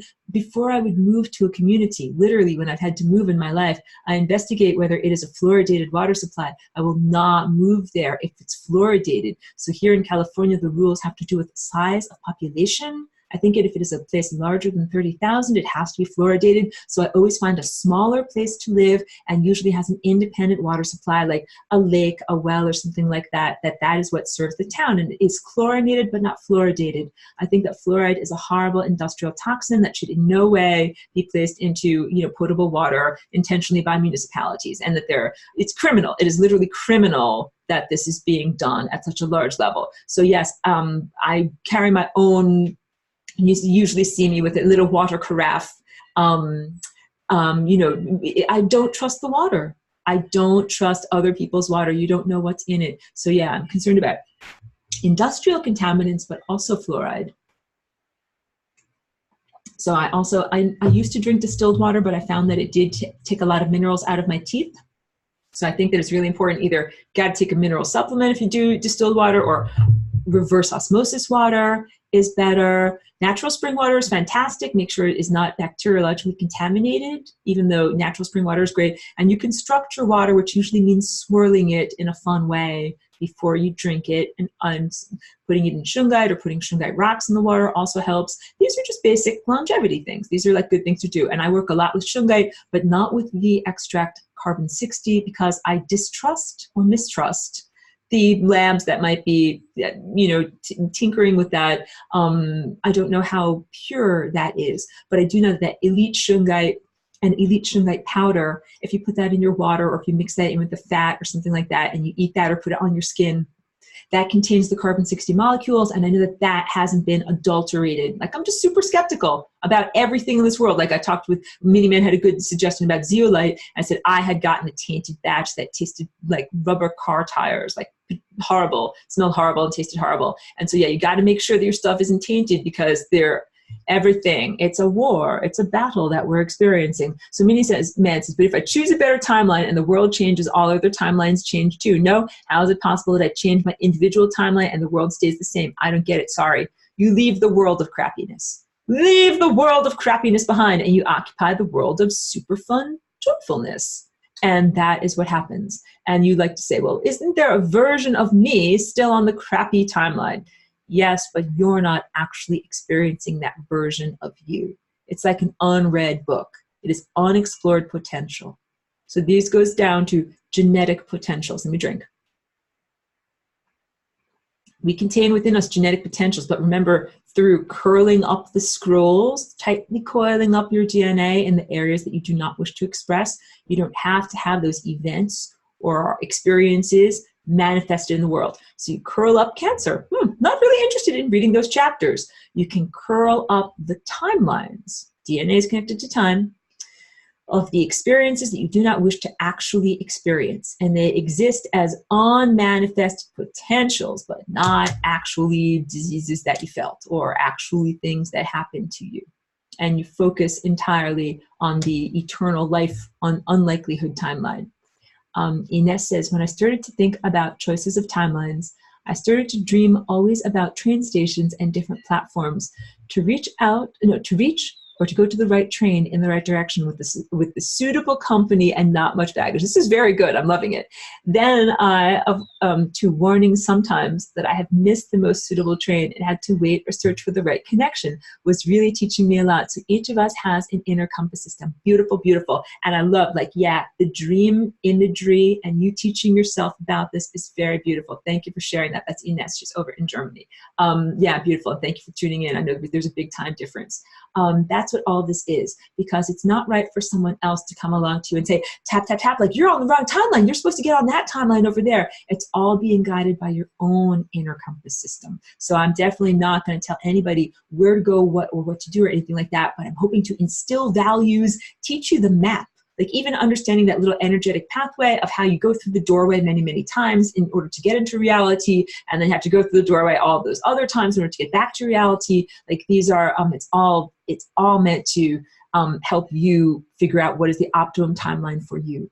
And so, yeah, so for me, it might be like, hey, I feel like doing drawings today. And then when the studio cools down, then I could do painting. And I can also do, this clay project that I have to do out in the garage before, it's too hot to work in the garage. So if someone said in the middle of summertime, oh, make me a clay project, I'd be like, that's great. I love that you want to pay me money to do this work, but I can't do that because it's 10,000 degrees in there right now. So all of these things, it's like, I would wish for everybody to be able to have the life where you're able to self-direct and advocate for yourself to be on the right timeline and not have to make a compromise. And I'm telling you, it's not about piousness or faith or anything like that. But I think that as we begin, like, make little, like, tentative steps in the right direction, I think that the cosmos will support us. Like, keep on making good decisions with integrity. Keep on making the choices of, like, well, I'm going to do what I need to do every day. Like, I'm going to, like, take care of my body, and I'm going to take care of my loved ones. I'm going to take care of my plants and animals. I'm going to do my creative projects. I'm going to do my keep on focusing and prioritizing. I think that you will be supported by the cosmos in the things that we're supposed to be doing.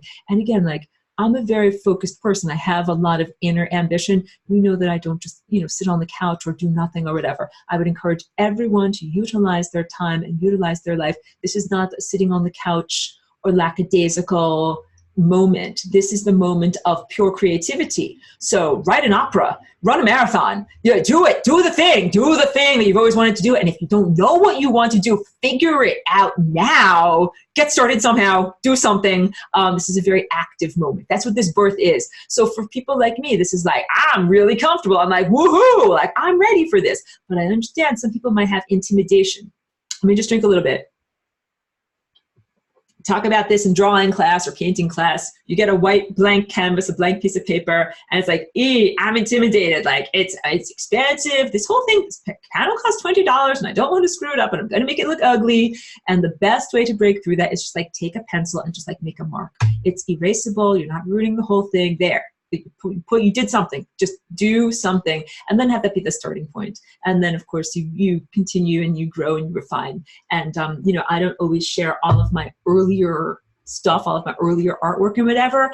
Some of it is very bumpy. It's very weird and questing and not perfectly symmetrical and not. This is after I figured things out. So I don't always, and as an artist, you're totally, something like, I don't come out here in my bathrobe. I don't come out here with my hair in a towel. Like, I show you my best face. I'm allowed to do that. And with my artwork, I show you my best pieces, but this is after a long journey. I've been making artwork for many, many years. So and the artwork is an analogy. So if you're just getting going on reality creation, that is cool. The first projects might be bumpy and lumpy. Allow it to be, and then keep on going and keep on continuing with this, like, with a joyful sense.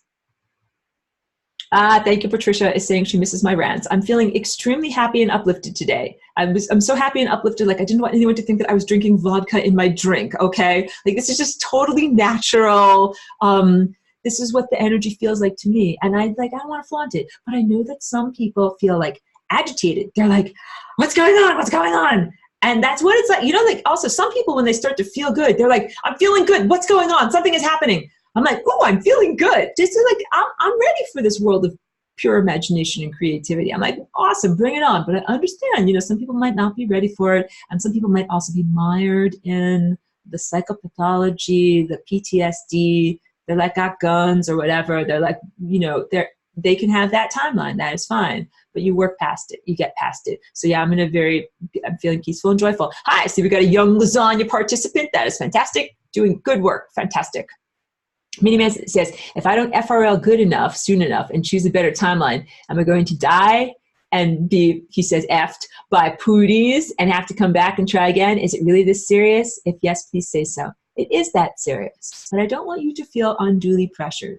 Here's the difference between you and the versions of you that get effed by pooties. You're actually in this class learning about the flying rainbow lasagna.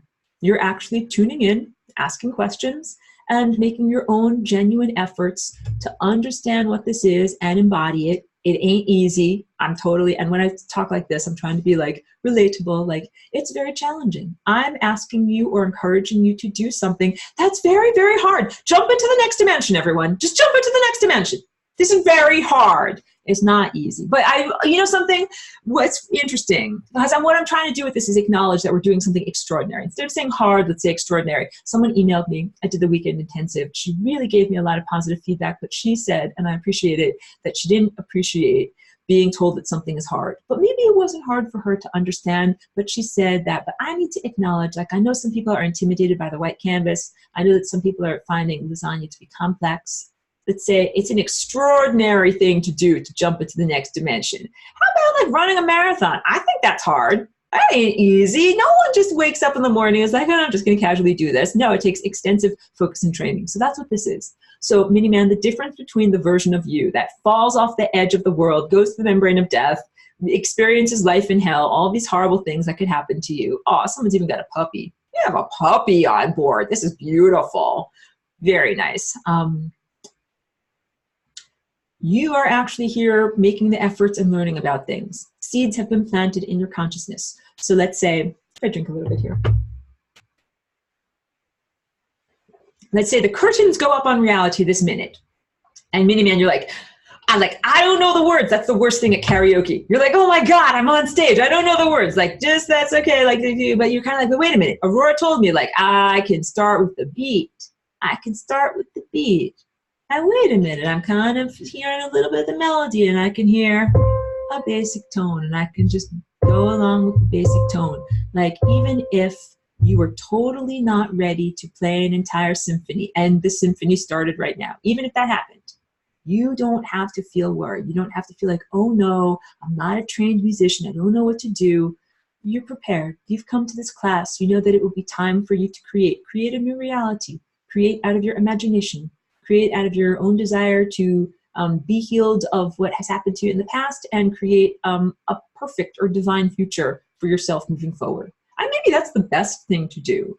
You know, if you were going to paint a version of reality, what would be your perfect existence? I'm not going to project mine. You guys already know my perfect existence, a giant art studio with every single different type of, you know, art supply and lots of room and everything like that and lots of light to be able to, endless art supplies, endless whatever opportunity for creativity and tons and tons and tons. Let me just mute everybody. Tons and tons of musical instruments. Not that I want to project my desires on everybody else, but yeah, Miniman, that's why I know that you have your own particular, you know, divine or perfect path of unlikelihood. I would say continue to align your imagination with that. Continue to think about what that would be like. What would that be like if you actually had that? I sometimes think about that, like, what would that be like if I actually could paint that many paintings? What would that be like? What would that be like if I could have an endless amount of paint, like not be limited? What would that be like? And whatever is your own particular, and then, you know, once you eat that cake, you still have a good appetite. You still want to eat more. The sun and the stars and like the creator of consciousness that created this whole system loves to feed you. It's like, I want more experience. You're not greedy or bad or wrong. If you're like, okay, well, I learned about that and I ate that cake, but like, I'm still hungry. Like, do you have any more lasagna? I want more reality. That's what the path of least likelihood is. So really the big difference between the people that occupy the path of least likelihood and the people that end up being on a pathway that leads to death, it's a profound desire to remain alive.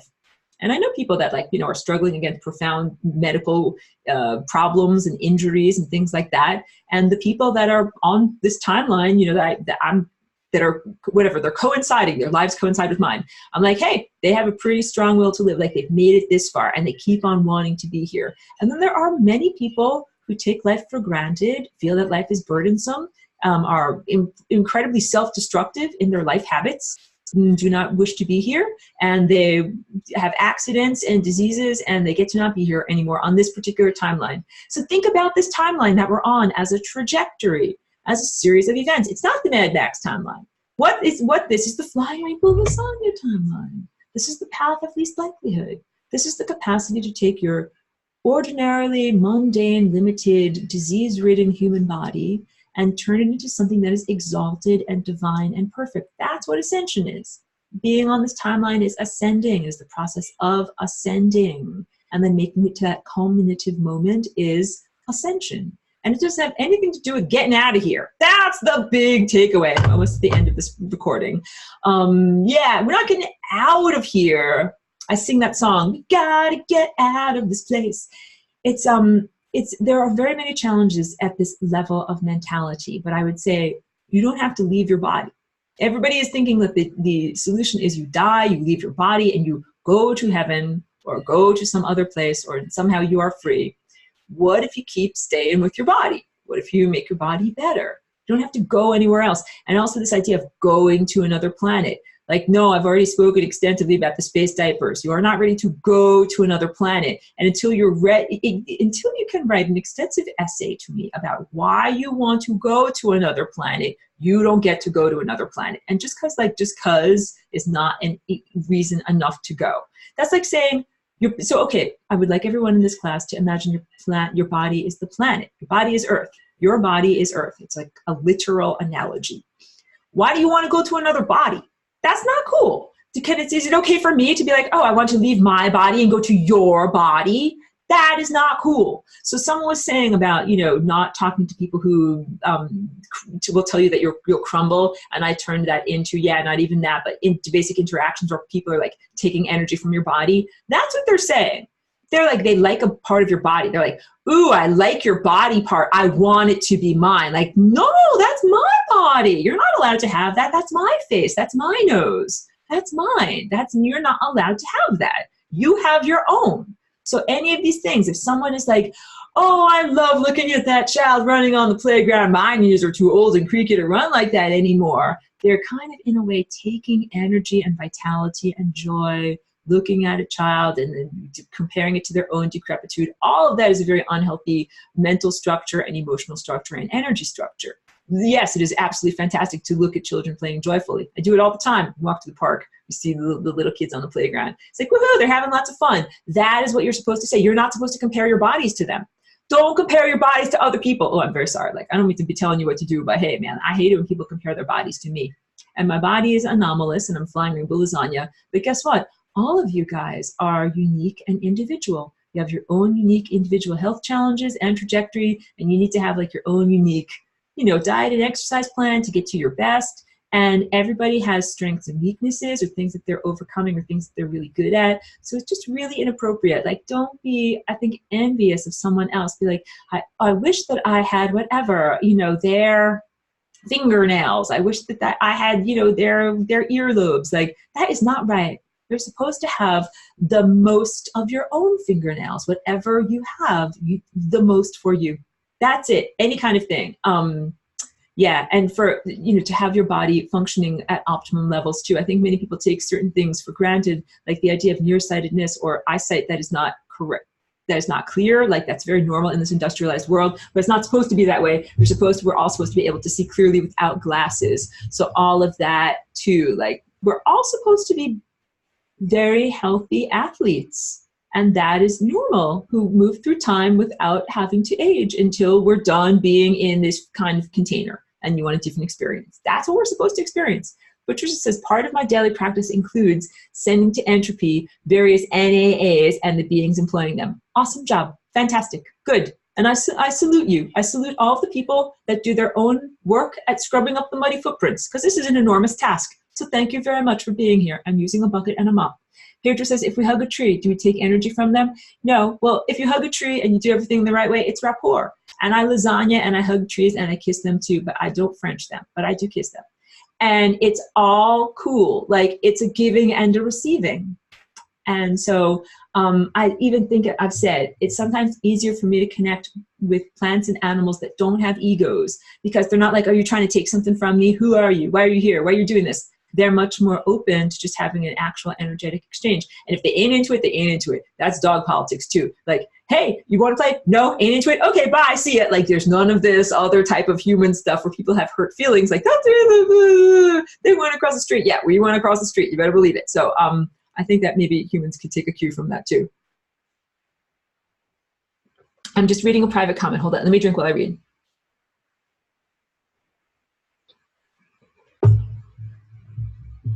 Oh yeah, Rainbow, the answer to your question has everything to do with calibrating your inner your inner compass. I've been fooled many times, or not been fooled, but let's say my eyesight continues to clear. My inner knowledge, my inner eyesight continues to clear, and being able to assess who I want to interact with in the day, and also which direction is the right direction for me to be going. And also, like, I've had some friendships or relationships that were right for the moment, but then as I grew and developed, it was no longer right for me to interact with that person. Because literally, I'm a super friendly person and I want to lasagna everyone. So I make friends with people. Like, I sit down at the park bench and I make friends with people. Like, I make friends with everyone. But then the more that I come to understand people, the more that I understand not everyone is meant to be friends with everyone, and some people are meant to go on their path. And if they want to explore Mad Max reality, they can explore that reality. Like, they might be doing self-destructive things. I mean, like, also, many people that I know are nice but flawed. Like, yeah, that's a nice person, but they're busy being self-destructive. Like, whatever. It could be alcoholism or poor choices of relationships, or any compromising in their life. They're not on their central timeline. They're not being their truest and best self. So I think, like, instead of being friends with people who might be in an unfulfilling, partnership, or having a bad job, or whatever, having some alcoholism, whatever it is, like, they are not on their optimum timeline. And I'm not saying you should shun those people or whatever, but I'm saying, like, surround yourself with the good musicians, the people that want to be here, the people that want to be alive, not the people that want to compromise or self-destruct. And that's really big. Like, you don't want the compromising, self-destructing people to run the band.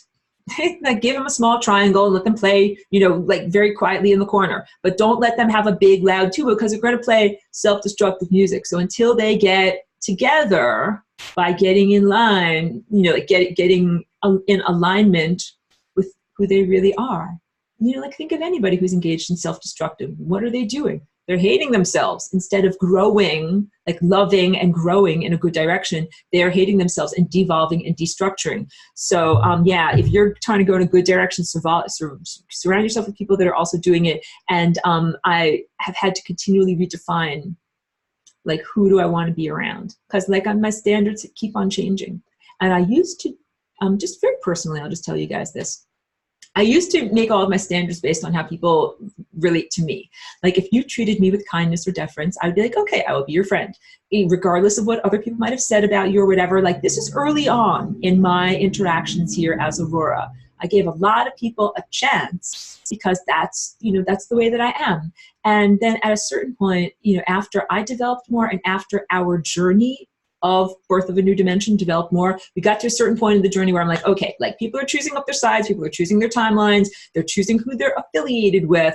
And now I really feel like it is not only acceptable, you can't be like a super evil, demonically infested, affiliated with evil person, but like, you give me a scone and so then you're my friend. Like, no, none of that works, because it's like, what you're affiliated with, what you believe in, the way you're structured, everything like that is antithetical. Like, the music that they play is against my music. It is not harmonious with my music. So even though I wanted, it was effective in earlier times for me to just go behaviorally. To be like, okay, if you treat me with kindness, then I will consider you a friend. And then, of course, if you F with me, then, of course, you are not a friend and I don't want to interact with you at all.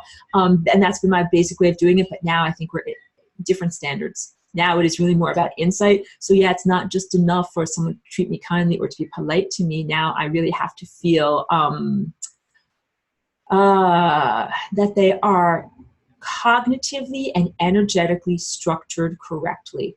So just like, I don't know if you guys feel this way, but some people would never be friends with someone who was a profound racist, like who overtly was, you know, like a neo-Nazi, or, you know, really believed that Hitler was great or something like that. You'd be like, you know, even if you make me a scone, that is a lovely brunch, but, you know, you believe that Hitler is good, I can't be friends with you. Like a lot of people believe that way.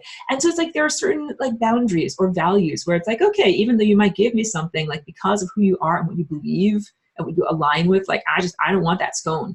I think that that is what a lot of what I'm experiencing is now. But there are people who are profound, they're aligned with evil or complicit with evil. They allow it to exist. There are people who now know that pedophilia and this whole network of human trafficking and sexual abuse exists. They're like, oh yeah, that's going on. It's like, oh my, if you're affiliated with that or complicit with that, or even just allowing it to happen, like there's no way like that I can be cool with that person, even if you give me brunch. So let me just read more comments. Oh, thank you, Rainbow, for your compliments. Thank you very much. I will absolutely send you those links. You know what? Ask me for links via email. Thank you very much, because that's the easiest way for me to send it, not in the chat over here. Oh, very good. Yeah, so one thing that I'm happy to talk about is, oh, and you know what? I think we might be having a delivery. I know that I'm expecting a little delivery package come in the mail. It always comes right during class time. We have to press pause if someone's going to talk about it. No, we're fine. Shungite soap. So, you know, like, I'm not trying to be like super salesperson or whatever like that. Have on my Etsy shop Shungite soap, and that is part of my regimen. It's part of what I use. So also, I didn't talk about this enough. I don't know if SJ is tuned in today, and happy birthday if you are. Sarah Jane, a student in this class, we are collaborating. So I had the anti-nano bucket that someone gifted to me. And it was always my intention to do sessions with other people that came to my home or whatever. Somehow we never worked it out. Somehow no one ever like rolled up their pants and really wanted to, you know, soak their feet and have a little zapping session while they were hanging out at my place. And also, like, I think it's important for people to take responsibility, because it's kind of like doing a procedure on your body. Like, I don't want to ever do anything that's going to be too much or whatever. I don't want to angry up anybody's nano. And I'm just using hyperbole language there, but you understand, like, I don't want to make anybody go out of balance. Like, I'm definitely not, you know, pushing any, I'm not trying to, when I'm saying pushing anybody's buttons, I'm not trying to influence anybody's body or health or any kind of thing like that. Like, I'm not that type of a person. However, I want to make the bucket available to other people who choose to take responsibility for what they're doing to their own body. So I'm working together with SJ to create like a little, we could call it like the bucket list, the bucket society, like the sisterhood of the traveling pants, the sisterhood of the the brotherhood, the gentle people of the traveling anti-nano bucket. If you want to do a session, you can book a session, but you got to pay for postage. So this is what we're doing. So yeah, so I do part here. So here's what my regimen is. What do I do? You know, if I wash in the shower, I use on my body this soap that is Shungite soap.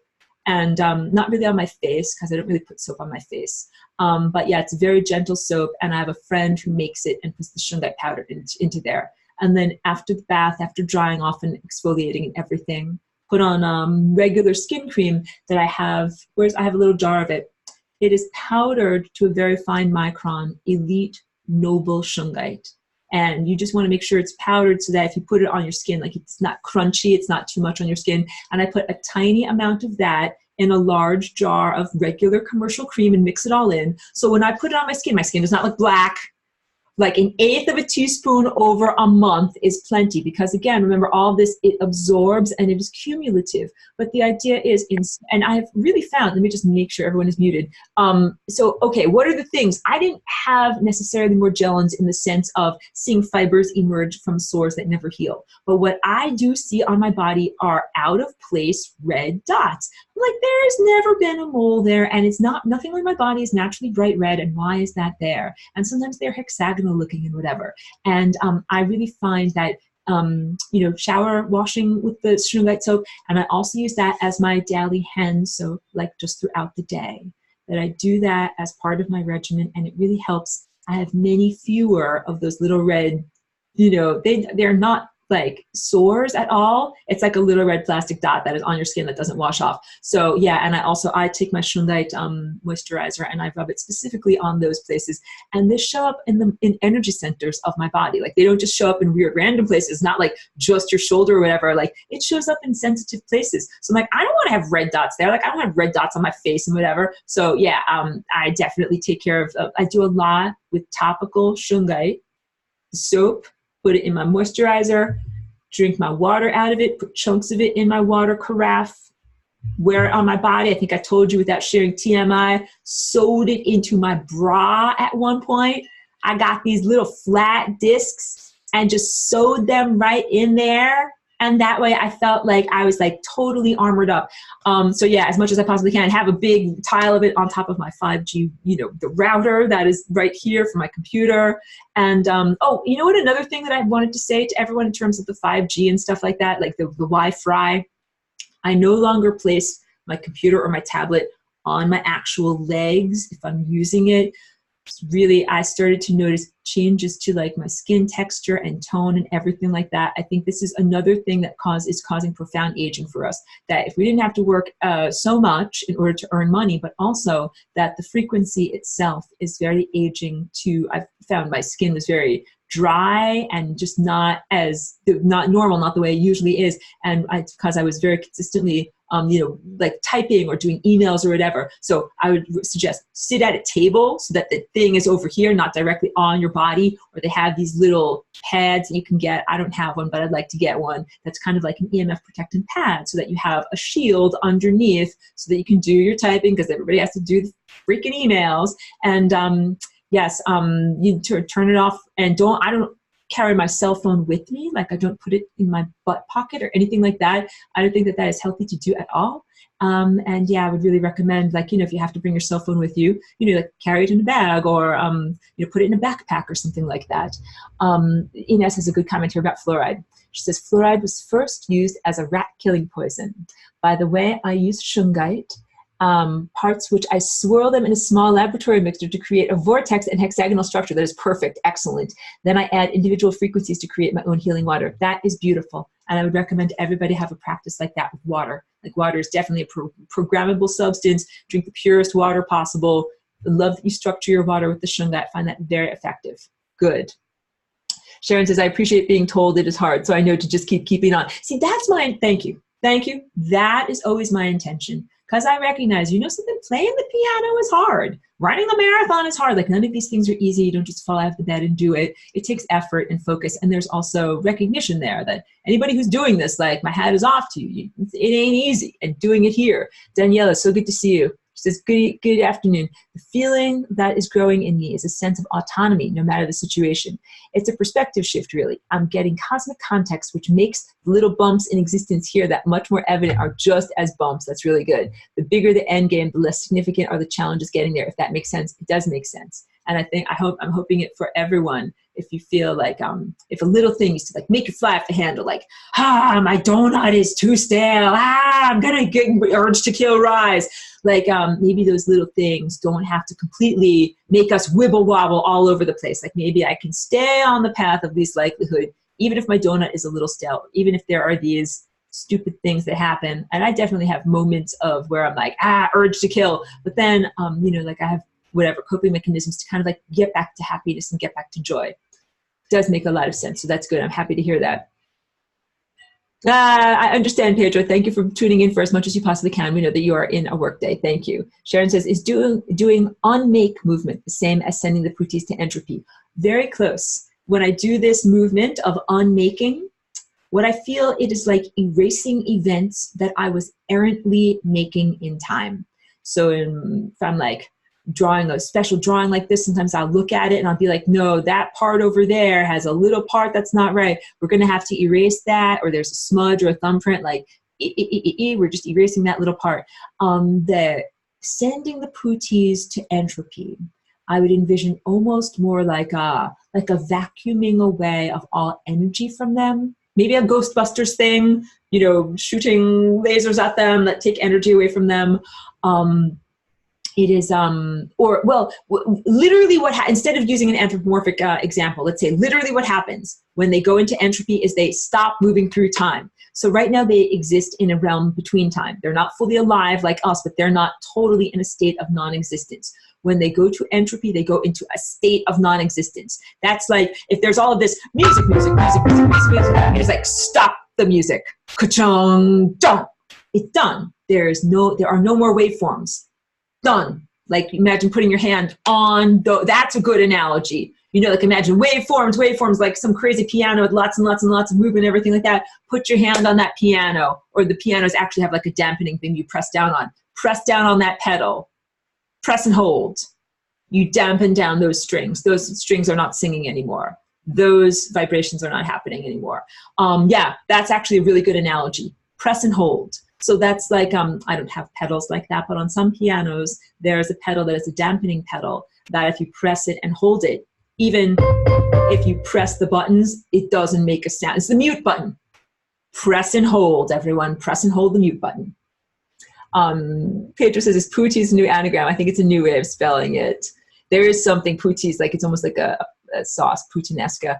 Eleanor says, remembering the collective you came from, only be in intimate relationships which are giving and receiving, life-changing mantra. Yeah, so Eleanor is talking about, you know, the Aurora collective, the world that I came from that doesn't just have these barbarian values. It's a very different approach. It's a party where you can put down your bag and not worry that someone's going to steal your wallet or something like that.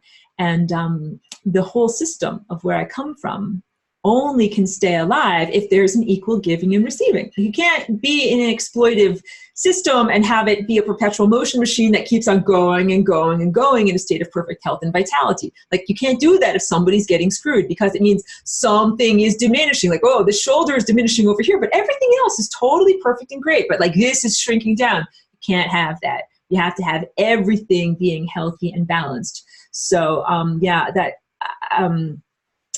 many of the mistakes that I made here as Aurora living on Earth in the human context have been mistakes made out of the misunderstanding of how very different the behavioral expression of value system is. It's a really different value system here than where I'm used to. So I can encourage everyone here to imagine what it's like to have equal giving and taking, and only chill with good people that do that equal giving and taking. Let me drink.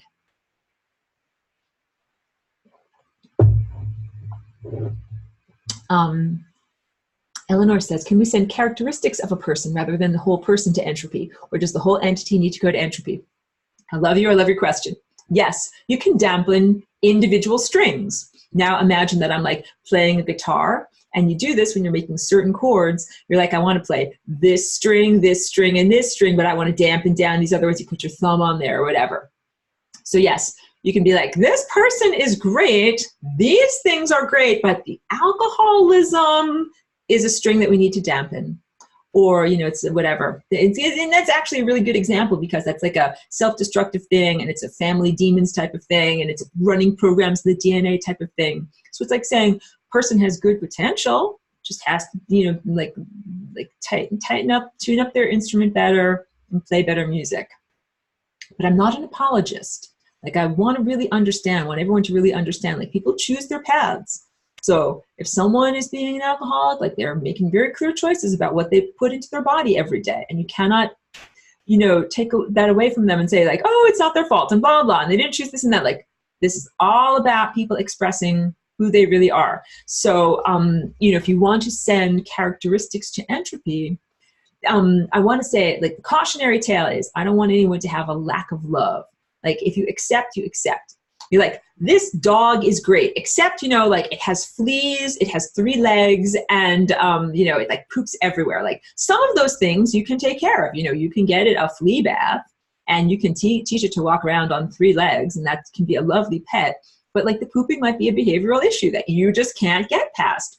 So there are some characteristics that it's like, what I'm trying to say is, you have to accept people for who they are, and not say like, oh yes, you're wonderful, but if we could just get rid of this, this, and this in you, then I would really want to hang out with you. And so I'm going to spend all of my time getting rid of this, this, and this in you, and trying to retrain you so that you can then finally be a good thing that I need to be with. And instead of being like that, just be like, okay, I openly acknowledge that you've got fleas, 3 legs, and you poop everywhere. And I would rather hang out with this dog over here, who is like, you know, well-mannered and well-socialized, and not the three-leg thing. That's fine. You're not in control of that. But yeah, there are reasons why you might not want to hang out with some dogs. And instead of trying to change them or retrain them or to massively restructure them on a basic level, like they have that potential, want you to understand it's not your job to do that. It is your job to accept them for what they are and all their glorious flea-ness and their flea poopiness. The parasites thing is like, so my little dog would sometimes go over another friend's house to play with their little dog. We loved them, but we just didn't love their fleas. That's how I try to say it. Like, we love them, but we just don't love their fleas. And so there were just some awkward social moments where I was like, oh man, I want to go over there and say hi, but just like every time we come home itching, this is not that much fun. Here just says, while I was driving, I was wondering, is God grooming us to be another God with all these struggles? Maybe he wants to know how it feels to have peers. I know my mind works in strange ways. It's not strange at all. This is exactly what is happening, but it's not someone else. Like, we are God. We are learning to be God. And we're all God. Like, we're getting to that I am God moment. So it's not like there's already a God and then we come into existence and then we learn to be God, but we're different gods that are in conflict, and then we all fight and Zeus throws thunderbolts and then I'm this person and like I'm the goddess Aurora. Like, it's not that type of gods. It's not like many multiple egotistical individuated gods. God is God. It's the singularity. We're all the singularity, but don't use that as an excuse to get horribly exploited in the world, because it is truthful that we are all God and we're all divine, but not everybody is at the same place on that journey. So you can't drop your guard and be like, let's all hug, because not everybody is at the same place on that journey. And some people are doing the barbarian value system, and some people would horribly harm you if you did not maintain your boundaries, saying, get away from me, don't come over here. Yeah, but we are absolutely on the journey, becoming God. But remember, I always say, spoiler alert, you become the stars. Yes, that's you. That's you up there. That's you up there, guys. Pedro says, remember, we're not in our ascension timeline, so we make wrong choices, but some people try to make the least amount while others seem to be going for the gold, going for the gold and bad choices. Totally. You just think some people are like, woohoo, I'm going downhill. This is great. Like, yeah, they're definitely enjoying the ride. Like, we see it, whatever you would call it, like the hedonistic debauchery of consumer society and the celebrities that are worshipped as part of that. You know, the whole idea of like, I got gold-plated teeth, I'm drinking expensive champagne, like this whole thing, you know, of like, I don't even know how to describe it in words, but you guys know, I just do like a little pantomime of what I'm talking about. Those people are not on their best timeline. Even though they might have gold-plated teeth and might be swimming in champagne, they are not on that core ascension timeline. That is not the greatest version of what they are, because they had to sacrifice their integrity in order to get the gold-plated teeth and in order to have the $800 of champagne falling on them in a video. That's the whole point. So you should get champagne on you for $800 when you're like super spiritual. But here's the whole point. When you're that way, you're not in your ego. So that's another thing, like, you know, if whatever, you're reading some blog where someone is like, I'm the most ascended master who's ever ascended and I'm all this and this, is like, you know, like kind of when you're there, like you kind of don't talk about it. You just be it and kind of inspire people in that way. So that's another thing about like this whole thing of idealizing ascended masters. Each one of us has that potential. It would not be appropriate to ask another musician what music you should play with your own body. I encourage everyone to embody and become themselves as an ascended master. And if it helps, to consider it as the perfected version of you in the future. Like, if you could think, well, what if I lived for hundreds and hundreds of years and I read many, many books and I learned to play every single instrument and I learned, you know, a lot about history and a lot about how people act and saw things on the grand scale. What if you lived for 2 or 3 or 5,000 or 10,000 years? Could you imagine yourself becoming this incredibly wise version of yourself that has a lot of intellect and a lot of emotion and a lot of good guidance? That is what an ascended master is. It is that perfected version. It's you as the perfect term paper that you finally turn in at the end of your existence. Say, here's who I am. So yeah, if you feel the need to connect for guidance, that is who I would recommend you connect to. So that doesn't mean that you connect with any other brand name Ascended Master, whatever they are. We have beautiful, beautiful four-legged Ascended Masters, Ascending Masters that are on the video right there. So cute. I love it. Very good. Pedro says, oh, but also like you guys are saying, Pedro's saying, he's reminding me that I don't want to put this gulf between us. Pedro is saying that he feels that he is not on an ascension timeline. He's still pointed at death, and that so other class members here. But I'm totally talking to you guys as if you are all on your ascension timelines. So that I don't want to put that gulf between us. I don't want to say like, I am upright and you are slanty and askew. I'm actually giving everybody the total encouragement that you have that as a potential within your blueprint, and that that is what you are on the journey towards. So I would encourage you to throw any sense of like diminishment or whatever unworthiness out the window. Throw it out the window. It's like you matriculated, you're in class, you're here, you're learning all about this, and it's inevitable. So I would say to everyone, I don't know, like, is it hard to say like you're an artist? Like, I don't know, do you have to be like, oh, I'm not really an artist. Like, I just like, you know, mush stuff around on paper and kind of, you know, like you can be an artist, and that's allowed. And I don't give you the permission. I remind you that you have it inside of you. Pedro's asking, do I consider myself an ascended master? I consider myself an ascending master. I'm still here. I got a face. I'm drinking water. This is all physical stuff. If I was an ascended master, I would not be here physically. And once you ascend, you're not really coming back for homecoming. You're not like, oh, I graduated, I'll go back. You're like, I got SHIT to do in the realm of ascended people. Like, you have stuff to do. You don't turn over your shoulder and keep going backwards. Yeah, so I'm in the process, and I give the same credit to everyone else. You're in the process. Eleanor says it's all about intention. Pedro says, I don't consider myself on an ascension timeline, but I'm moving towards it. Good. I would encourage you to move towards it. And I will continue to speak with everyone here as if you are all on optimum timeline. Sorry, my mouth is getting tired. I definitely need water too. Eleanor says, thanks and love, everyone. Interesting class. Very happy for the companion animals today. Gotta go. Thank you, Eleanor. Thank you. And you just think, I think I'm going to complete the recording. This was recording level 1 and 2. And Hans, thank you again for your homework. I didn't even get a chance to email you, and I will share that with the class next week. It was really good. And anyone else who is working on understanding the homework incrementally, you know, take your time. And I'm interested to see what you're working on. So I'm just ending the recording for right now. Thank you.